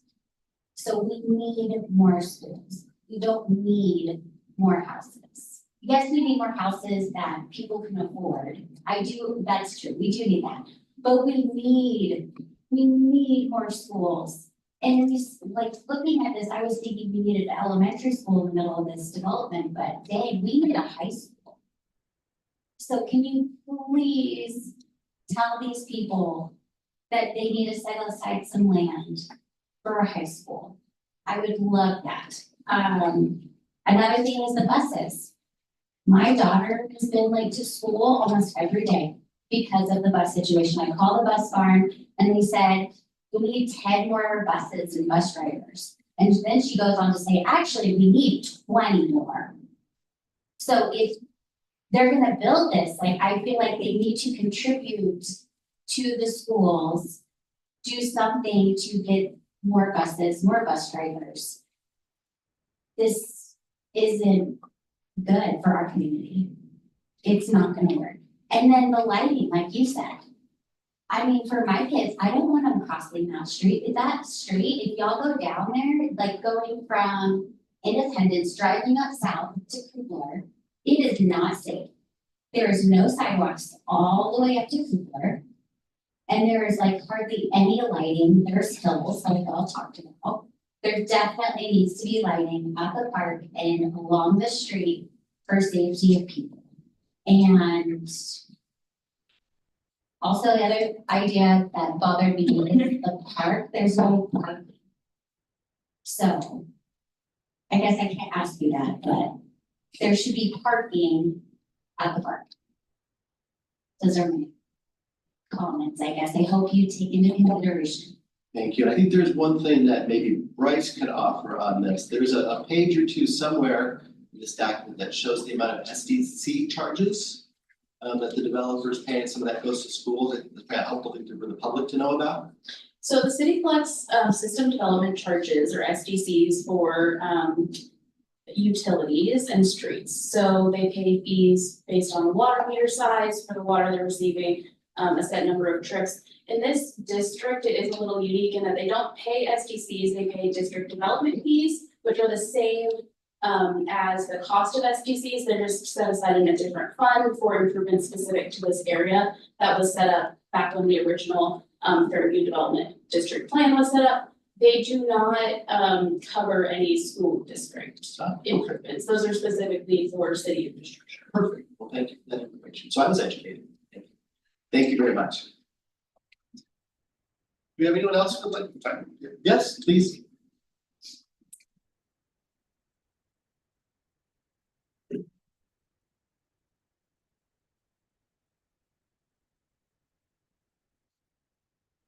Now it's on, thank you. Hi, I'm Kathleen, I live in Ward 7, and thank you for clarifying that this isn't an opportunity to ask questions. But there are a couple areas that, seemed a little fuzzy for me, and so perhaps clarification might help in terms of providing testimony as to whether or not this meets your standards. So the landscape, the landslide zone, was a little unclear. It indicated that a geotechnical report was prepared, and it just said that the houses in that particular zone could be constructed. That would be sufficiently engineered in order to meet whatever those requirements are, but it didn't actually say what that was. I happen to live in a high-risk landslide zone, and so that's an area of particular interest. What does that actually mean in terms of constructing the homes on those particular lots? And following up on the question that was asked by one of the commissioners with regard to the cap for the future park space, I believe the applicant said that a slight disturbance would be acceptable in terms of protecting whatever that contaminated soil is. But what does slight actually mean in terms of depth? Because you're going to develop that park space, you're actually going to be disturbing some of that area. And how deep can you actually go without disturbing that cap? And if park space is a requirement of this phase of the development, can you actually develop the park in the manner that's suggested without disturbing that cap? So those would be my questions or at least my comments. Thank you very much. Anything else? All right, if not, I think now it's time for staff, questions for staff. That's, are you ready for that? Bryce? All right. Yes. Sorry, yes. Did I miss someone? No, okay.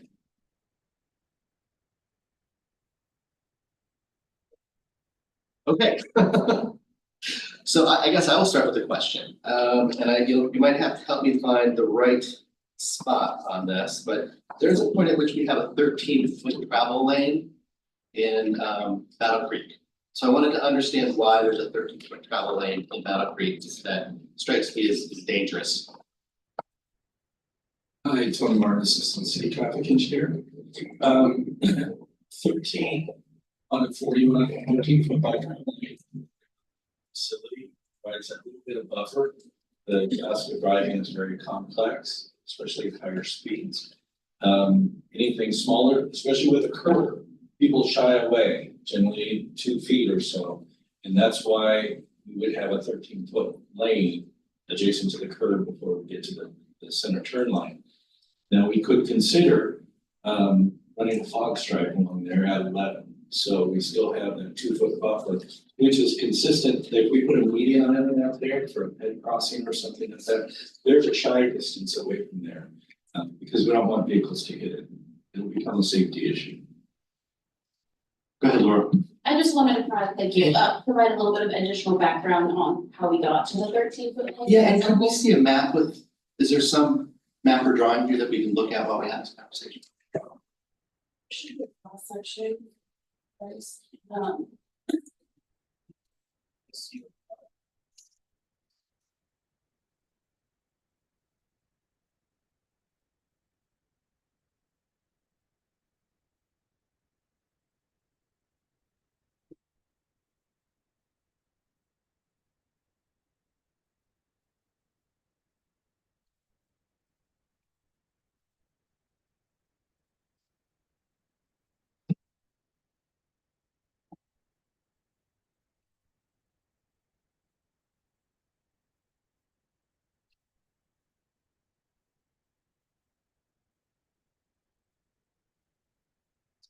Thank you. So Bryce has pulled up the proposed cross-section for Battle Creek Road, and the applicant has requested what we call an alternative street standard to allow them to deviate from our typical. The typical standard is 6-foot bike lanes on both sides of the street, 2 11-foot travel lanes, and a 12-foot center turn lane. So on the development side of the street, the applicants requested to do the 13-foot lane in lieu of having a 6-foot bike lane. They will have a shared use path along the in lieu of a 5-foot sidewalk to add that additional bike facility off of the street. And then as Mr. Martin described, the additional 2 feet, so our standard is 11, the additional 2 feet adds some buffering from the curb.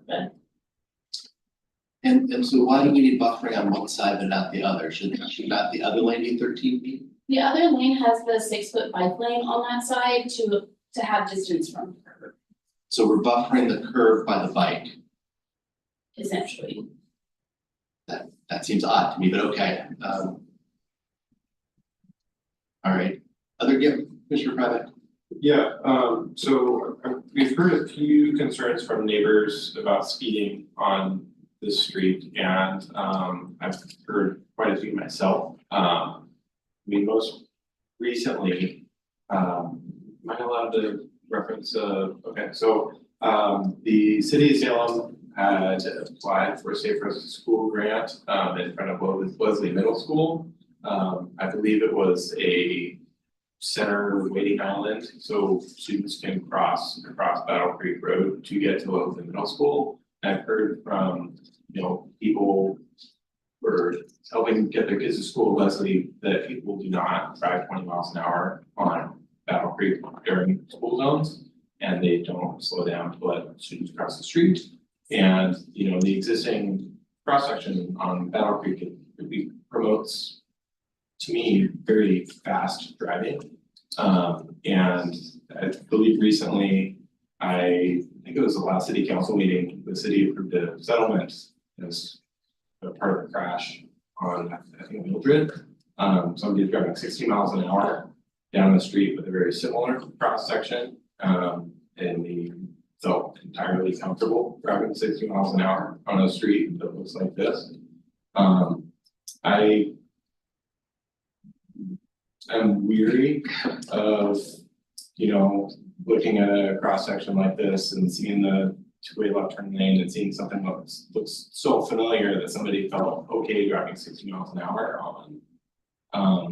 And I'm interested in seeing if in areas where the 2-way left turn lane would be warranted to narrow the cross section of the roadway slightly to kind of force drivers to slow down, possibly a speed limit reduction on Battle Creek Road, because certainly we've got our proposed marked enhanced crosswalk, the flashing beacons, but as not everybody might be aware, every intersection in Oregon is a crosswalk, and unless these crossings are closed, there will be programs constructed to cross Battle Creek from the multi-use path, and people need to be able to feel safe crossing Battle Creek, even if they're using a crosswalk. And given, street designs and other places in the city, I can't say I would feel comfortable crossing a 3-lane section of Battle Creek without an island or something, and I feel like something should be done to further slow vehicle speeds. There was a lot in that comment. So speeding is not unique to Battle Creek. It's on every street in the city of Salem. I take the calls, that people are speeding on the street, what are you gonna do about it? Well, what it takes is enforcement. We need Salem PD to get out and enforce things. We don't have that going on right now. This is a minor arterial. We have different classifications of roadway. The standard cross sections, a center turn lane, 2 11-foot lanes, bike lane, planter strip, sidewalk, street lights, ADA ramps at all the intersections on both sides. This is in one of those kind of developing areas. And we can't require the developer to improve both sides of the roadway. We just don't have the nexus to do that. We can't make them make improvements clear to Leslie. That's state law, and we can't do that. So we have to deal with what we have. We have to do this incrementally. In this area, if we had an 11-foot lane with no buffer, and we had a median island, that would be incredibly narrow at 40 miles an hour. Now, I understand the desire to make people drive slower, but people don't drive slower just because we changed the sign. I mean, it takes a whole lot of other things. It takes some design criteria, some design things. I don't have a problem with looking at options where the center turn lane is reduced in width, if it's not needed. But along Battle Creek, there are a lot of driveways to single family homes. And so to keep them out into the travel lane, is that safer than putting them in the left turn lane as traffic volumes are increasing? Also, as traffic volumes increase, speeds actually slow down. I mean, it becomes more congested. Speed zones for this education are not set by the city of Salem. They're set by who? The Oregon Department of Transportation. We have to put in a request to ODOT to come out and do a speed zone analysis, and they can set the speed at the 50th percentile now, which is like the median speed that people are driving. We haven't done that. We haven't requested that on this street or Reed, because this development hasn't occurred. And again, what it takes is the traffic and the development to help slow traffic down, and then we make the request, and then we can get the speed zone. We've had, you mentioned the crash there on Liberty. The guy was going 70. He blew through the stop sign. He was familiar with the road. He thought he could make it. So it had nothing to do with the design of the roadway. If he would drive in the speed limit, he would have been able to stop. Sorry, I'm off track. Out in South Liberty, we get requests all the time, reduce the speed. River Road is another one that we get requests. Reduce the speed. We go out and we do a speed zone investigation, have ODOT do one. The 85th percentile, the 50th percentile is 50. It's posted 45. They can't lower it to 35 because no one will pay. So, it's premature to look at a speed reduction. We can do we can certainly do some things, but, an 11-foot lane up against the curb is not something that we can support. So other questions here? Yeah, go ahead. So I know changing the speed limit sign wouldn't reduce speed automatically. I'm curious to see, it seems to me that the design of the roadway is influenced by what the posted speed is and what the current operating speed is. Is there a chance, because I know, signing speed is one thing, you can design your roadway to reduce speed, and then you can also use enforcement, and I believe those are the three main tools that people use to manage speed on a roadway. Can the city use design as a strategy to reduce speeds on Battle Creek? The design of the roadway is based on classification. It's minor arterial. That's in the transportation system plan. I believe that the TSP is coming up for in the next year or so. If there was a desire to downgrade, for example, the next lower classification would be a collector street. Battle Creek, I think, already carries more traffic than a collector street should carry. So there's kind of volume thresholds. There's turn movements, and so the left turn is a vital part of that. And typically we don't have driveways to the arterials, but this is an older part of town. We inherited it from Marion County. There's a lot of single family driveways along there. So they're gonna need this enough turn lanes. If there was a way to consolidate them, we could have a different discussion. Okay, thank you. Royce, can you pull up another image of Battle Creek? I'd like to understand where the crosswalks across Battle Creek are. The pedestrian connection is required, support the pedestrian connection required in condition 44. Just in general, I'd like just an overview. Here's the whole property right along Battle Creek and where are. What is the distance from one edge to the other that this development spans? Now the street in terms of the street width or? No, just the linear feet that it takes up. Oh, from edge to edge. Laurel is looking at that right now. I think, yeah, So she can measure. Laurel, moving quickly. It's approximately 2,700 feet. 27, it's a little over half a mile, about half a mile. What are our crosswalk standards? Is that how many crosswalks we typically put in something like that? So we don't have a crosswalk standard per se. They're put in where they're appropriate and they're safe. When this development came in, there was actually a proposal for one, just kind of westerly of the intersection 3. It's down at the bottom of the hill, which is an incredibly unsafe location. So we said, don't put that in. We don't want to kill people. Battle Creek and Reed will eventually be signalized with head crossings and those amenities there. This one is at Independence.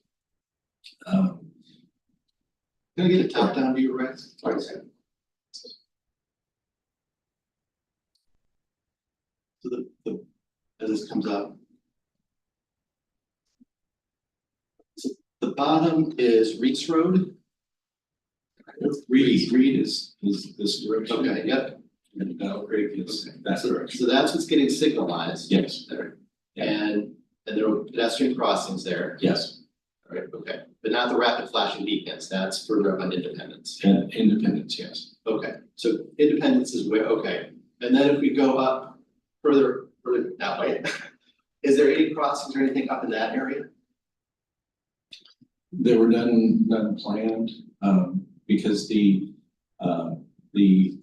street connection out doesn't line up with another street. One could be installed, but it would go to perhaps a section that doesn't have a bike lane. Yeah. Or anything to accept a pedestrian, so that doesn't make any sense. Attorney, aren't there also site distance concerns, like if you were to put a street, intersection of Sunline? Yeah, so like the hill is at the intersection's at the crest of the hill, so there's adequate site distance, but anything further left or right is problematic. Sorry, can I go back to the overhead view? Okay, maybe zoom in just a little bit. Okay, so again, I'm trying to understand, we don't have an overlay, do we? Oh, that's bad. Yeah. Which one are you holding up? Right there. Yeah, so it looks like there's a pedestrian connection between two houses up on, I guess it would be the west side on Battle Creek. It's this area right there is a. Yeah. So that then would just go to Battle Creek. What's on the other side of Battle Creek? There's a crossing about right there. It's just a side, the connection through the block to get to the sidewalk on.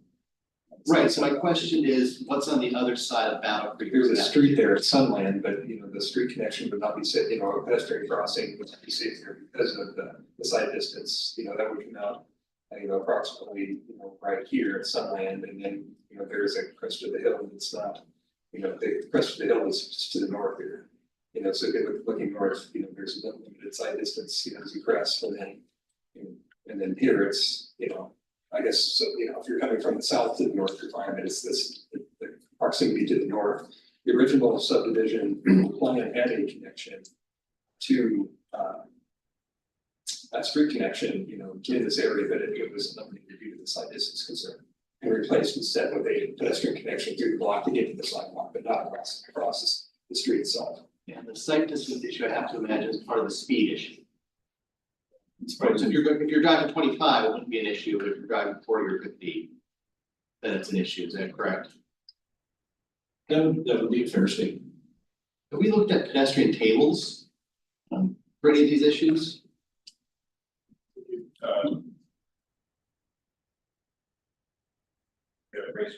Yeah, a race crosswalk. And people tend to slow down for those.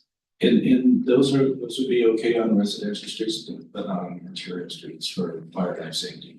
Because fire life safety. Because they need to go fast through there to, get to a medical emergency to respond, it's emergency response. That's helpful information. Thank you. Okay, I don't have any more questions.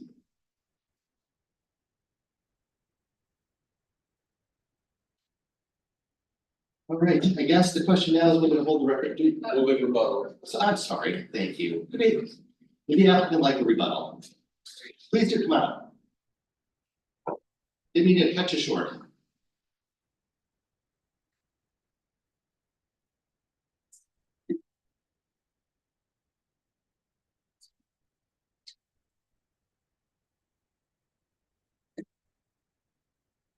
Cheryl, can you request just a 1 minute recess? Oh, absolutely. Yep, why don't we take a 3-minute break then?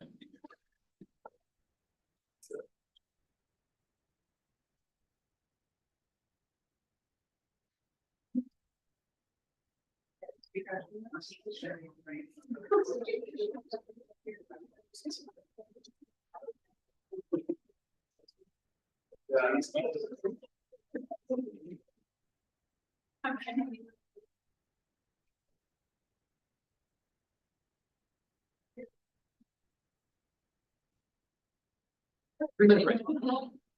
All right.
kind of pull ourselves back together, get our last drink of coffee, our last swallow of muffin. Banana, that's healthier. Give me a banana muffin. All right, we will return for recess and we're at the applicant's rebuttal. Thank you, Chair Slater. Before we start on our rebuttal, I want to have the planning commission address a procedural issue. You have a request that was submitted prior to the hearing to leave the written record open for 7 days. That would automatically provide the applicant at least 7 days to respond to whatever comes in. And so the planning commission has a choice of either granting the request, leaving the written record open, or leaving the record open altogether, continuing the hearing to what I understand is the next meeting on the 28th. And so before we spend a lot of time on oral rebuttal, I want to make sure we know what may be coming at that next hearing, because if we're going to continue the hearing to the 28th, we probably want to reserve our oral rebuttal after any testimony comes in during that hearing. It's a very reasonable request. My intent, if the commission supports me, would be to continue the hearing to the next meeting. Okay, so with that being the case, what I would like to do, if it's okay with the planning commission, is allow Zach to come up and address a few things that he wanted to make sure you heard. And then what I'd like to do is go ahead and end the meeting for tonight. If we're going to continue it to the 28th, we'll return at that time and address anything that comes in the interim and any additional oral testimony that comes in during that meeting. Yes, and I think I do have some discretion with the amount of time I allow applicants to speak. So I think we are no need to rush you through any of this. We want to have a full conversation, make sure everything's heard. Yeah. Well, I did not have a very long and detailed rebuttal tonight anyway, so I will save you the agony of listening to me and let you listen to Zach for a few minutes, and then we'll reconvene on the 28th. Okay, that sounds good. Thank you. Thank you.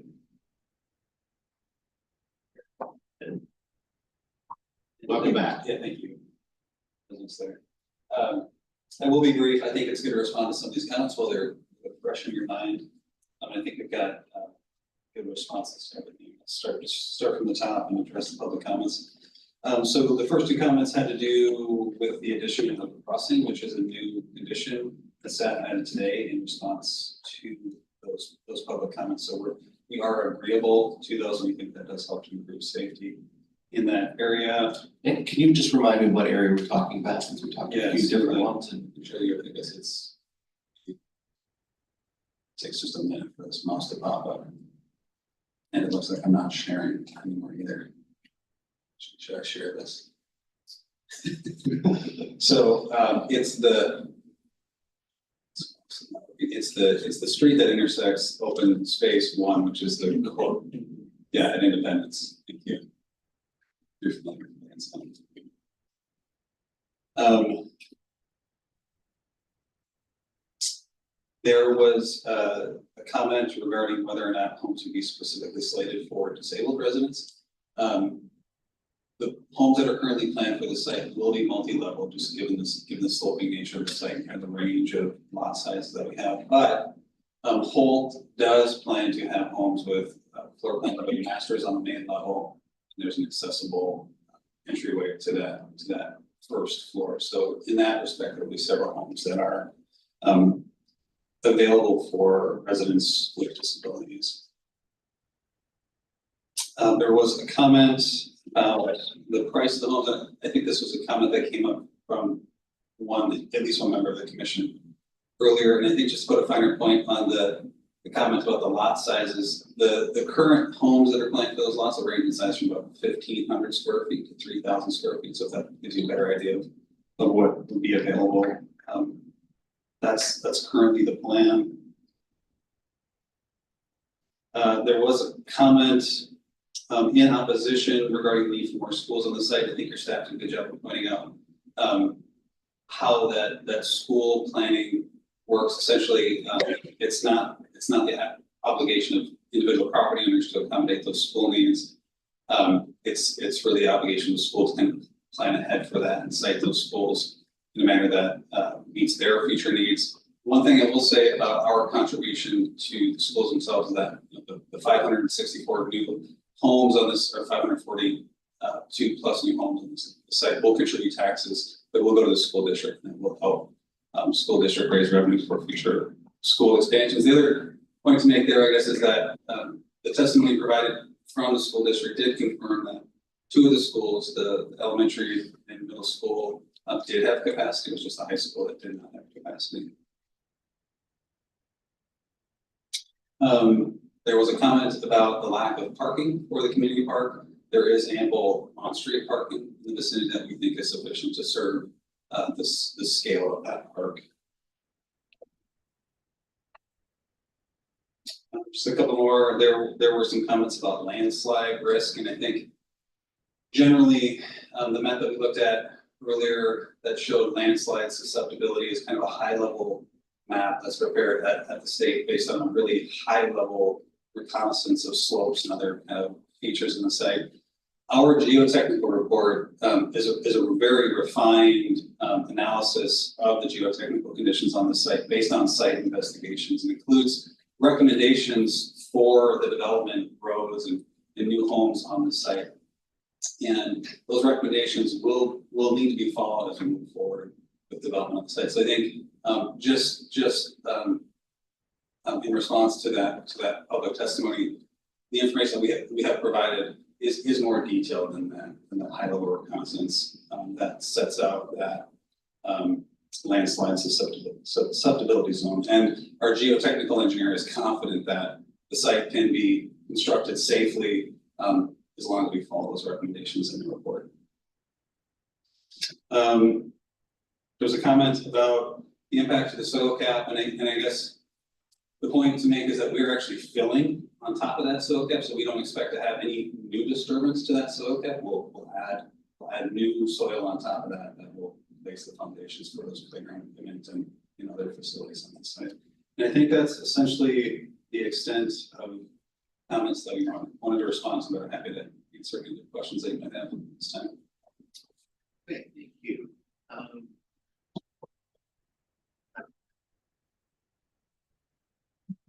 Give me one second here. I think the question is whether we want to continue this hearing for next 2 weeks, or we want to spend some additional time today asking some questions. And I would be interested to get a little feedback from the commission as to which you would prefer. So if you have a preference, please voice it.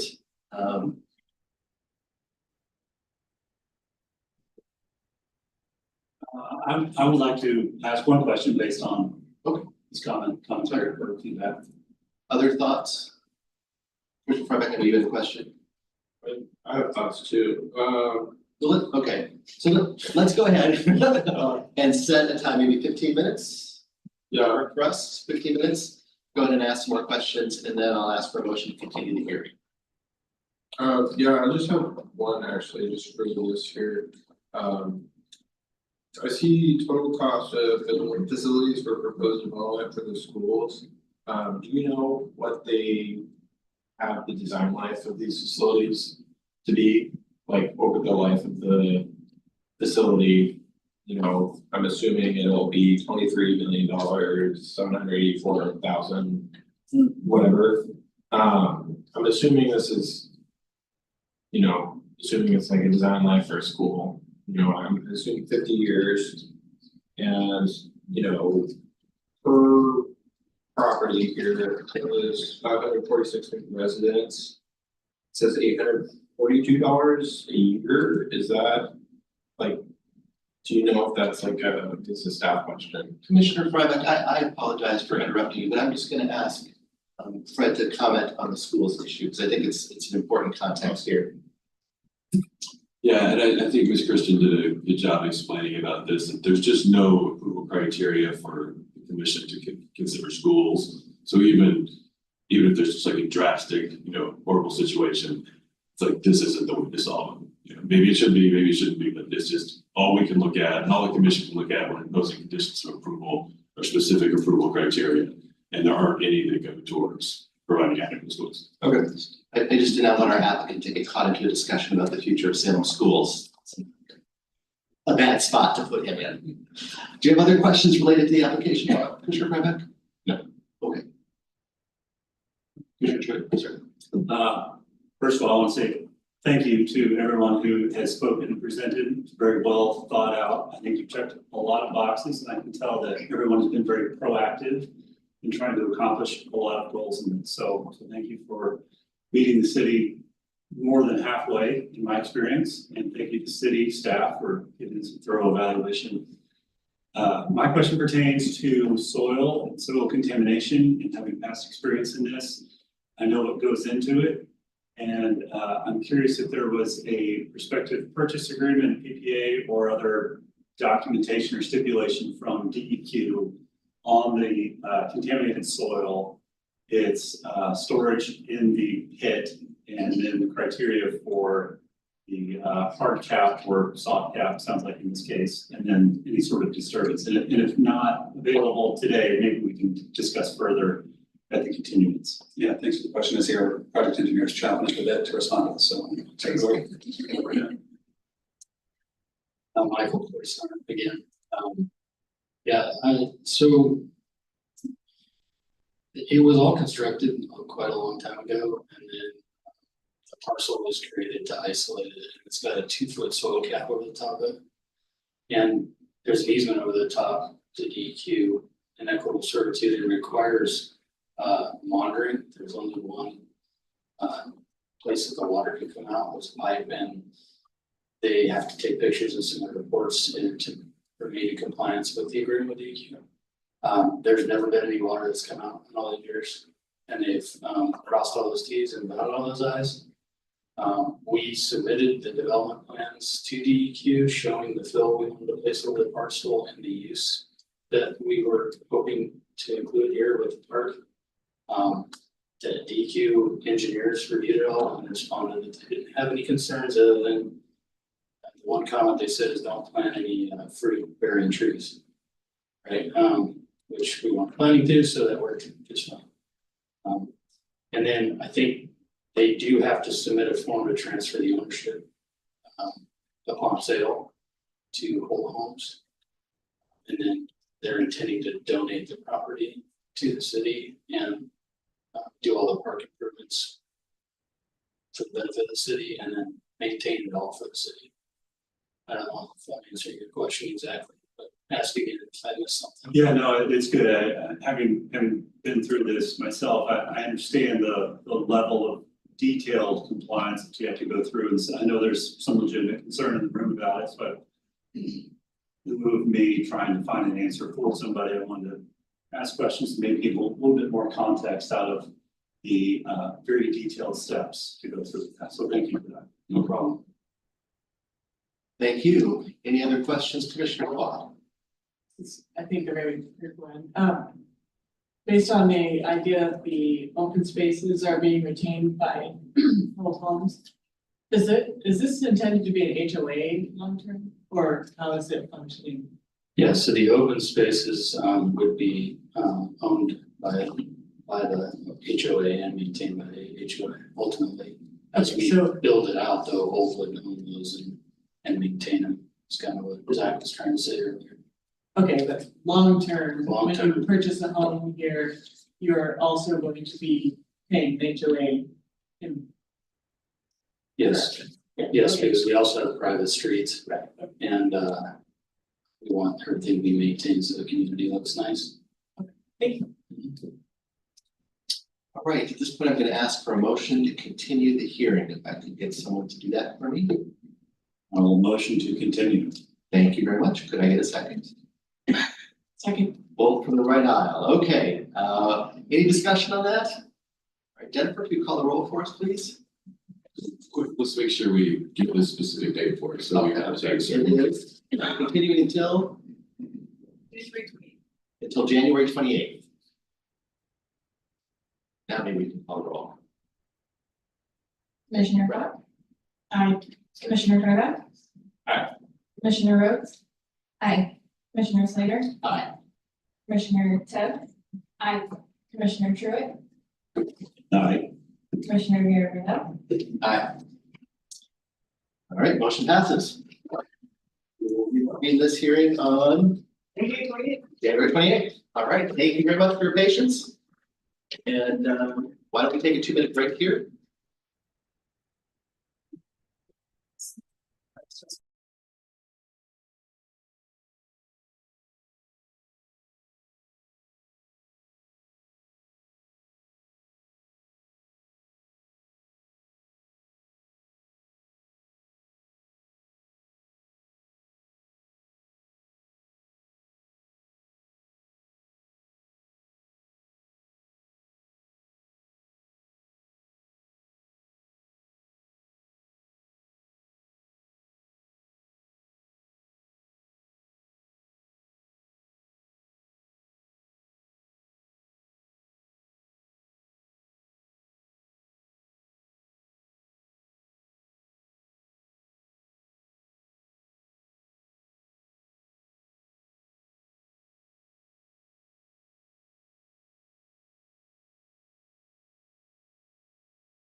Let's call us back to order, and I'll find an agenda to tell you what's next, which is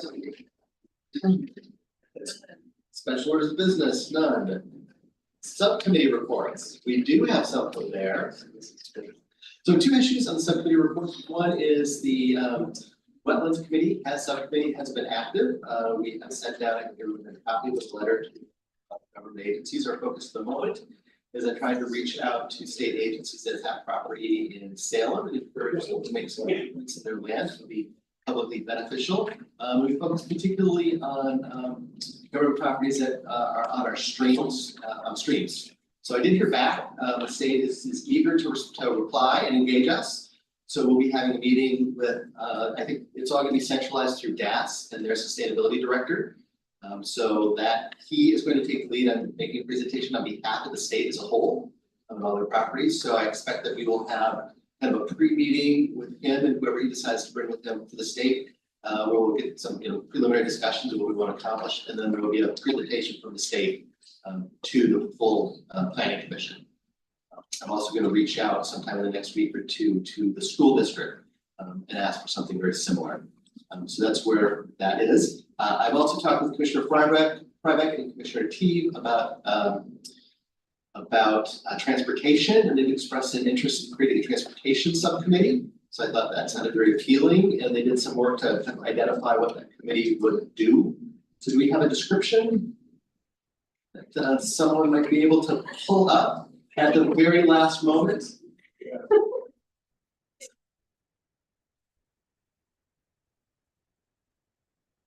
Well-oiled machine, here, well-oiled machine. All right, so the name that we decided on was the, let's see. Yes, so, sorry, there's a lot in here. Yes, so the Planning Commission Transportation Subcommittee would be the name, and should I read the description? Please, for your colleagues here. Yes, yeah, so the purpose of the Planning Commission Transportation Subcommittee is to serve as a liaison between the Planning Commission and city staff and partners during the city's transportation system plan update to support the integration of Vision Zero into the transportation system plan. The intention is for the members to report to the Municipal Planning Commission on TSP update progress and opportunities for comment. There we go. Do anyone have do any of you have questions? Would any? Question, maybe more or less a comment based on comment from the last presentation. from the school district about the differences in chariots, requirements for stops and shelters versus the school districts. No requirement for any of that, and they even allude to perhaps it's a larger discussion, so if the opportunity presents itself, I might find that to be interesting. Cool. In regards to transportation. It sounded like you added to their mandate.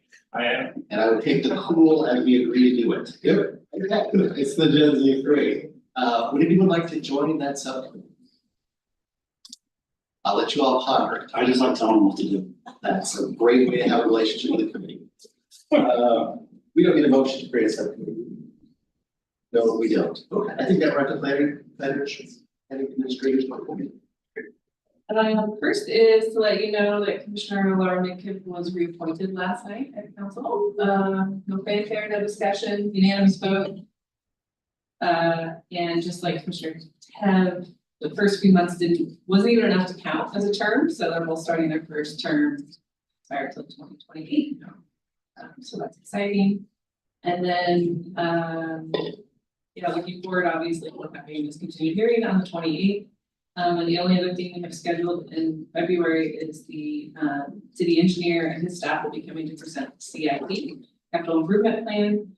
We might recall last year they came really late, like the week they were presenting to the council. So I met with them and got them to come a little bit earlier this year.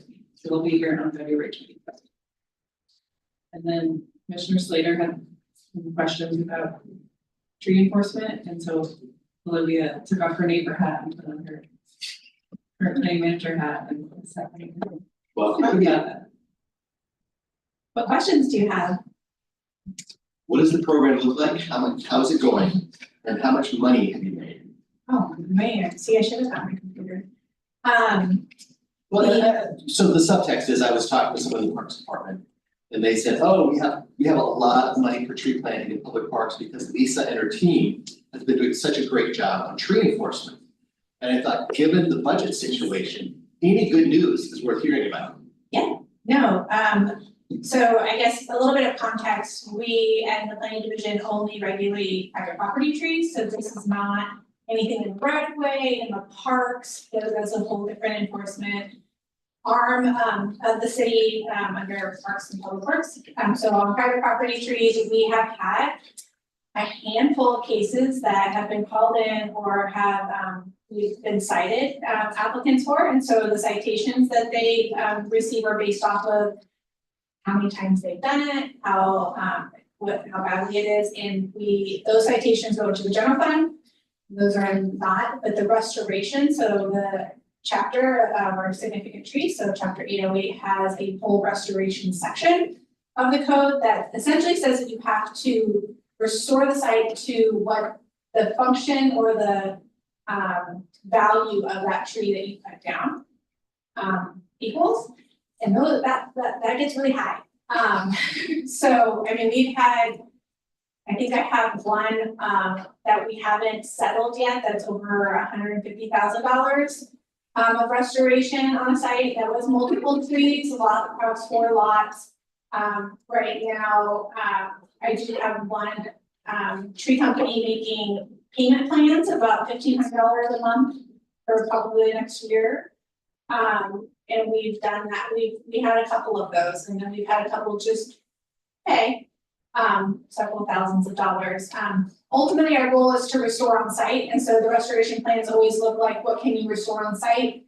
But restoring a 20-inch oak tree with hundreds of trees is just not feasible. So anything beyond what we or the city arborist thinks that can be planted on site then goes into that tree fund, and then the city gets to use that money to plant trees. And so those trees are getting planted, it sounds like. Okay. I'm hearing yes. Or at least I'm hearing that people are aware that there's money to be spent on that. Yeah, we've been trying, it took us a while to figure out how to get it in there, but we got it in there, and it's been going, it's just slow going through the process of getting a restoration plan can be very long. I will say Olivia gets a lot of kudos because it's so much work So much work across so many divisions, including legal, and people appeal it, and they bring in their attorneys, and they fight about the value of the tree, the function of the tree, and it can drag on for years, some of these cases, and we don't necessarily have additional staff, so Olivia and our zoning inspector, Michael Honke, have been kind of the leads, and one of our city attorneys, Mark Weinstein, includes many other staff, and it's a lot of work. But obviously our goal is for people not to cut trees without permits, right? So, our hope is if we find a tree company or a property owner and go through all this, then they won't make that mistake again. I will say we've had some builders that have had multiple violations that continue to get fined, and they get higher civil penalties because part of the criteria is if you've done it before and therefore you know better.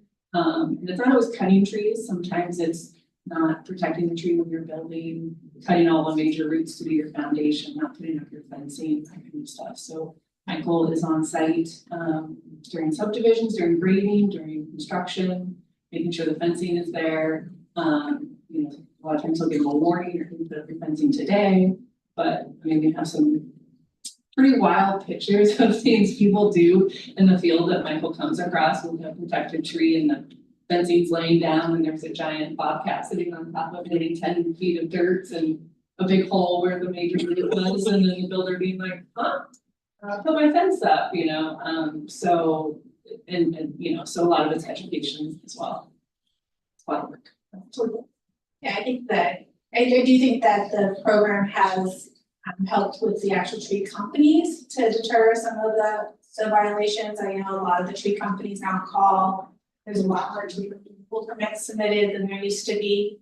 We do increase the amount of trees we protect, but I do think that that's happened.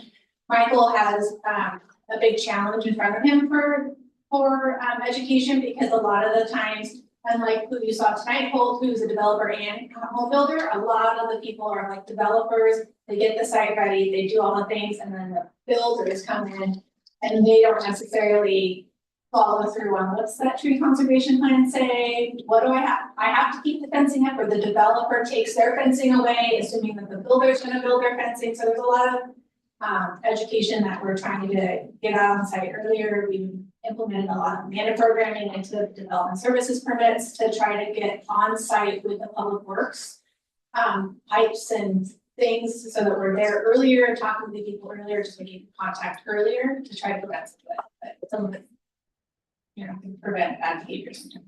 I would also say, we hear a lot of complaints about the new tree code, which is 4 years old now, but greatly expanded what trees were considered significant.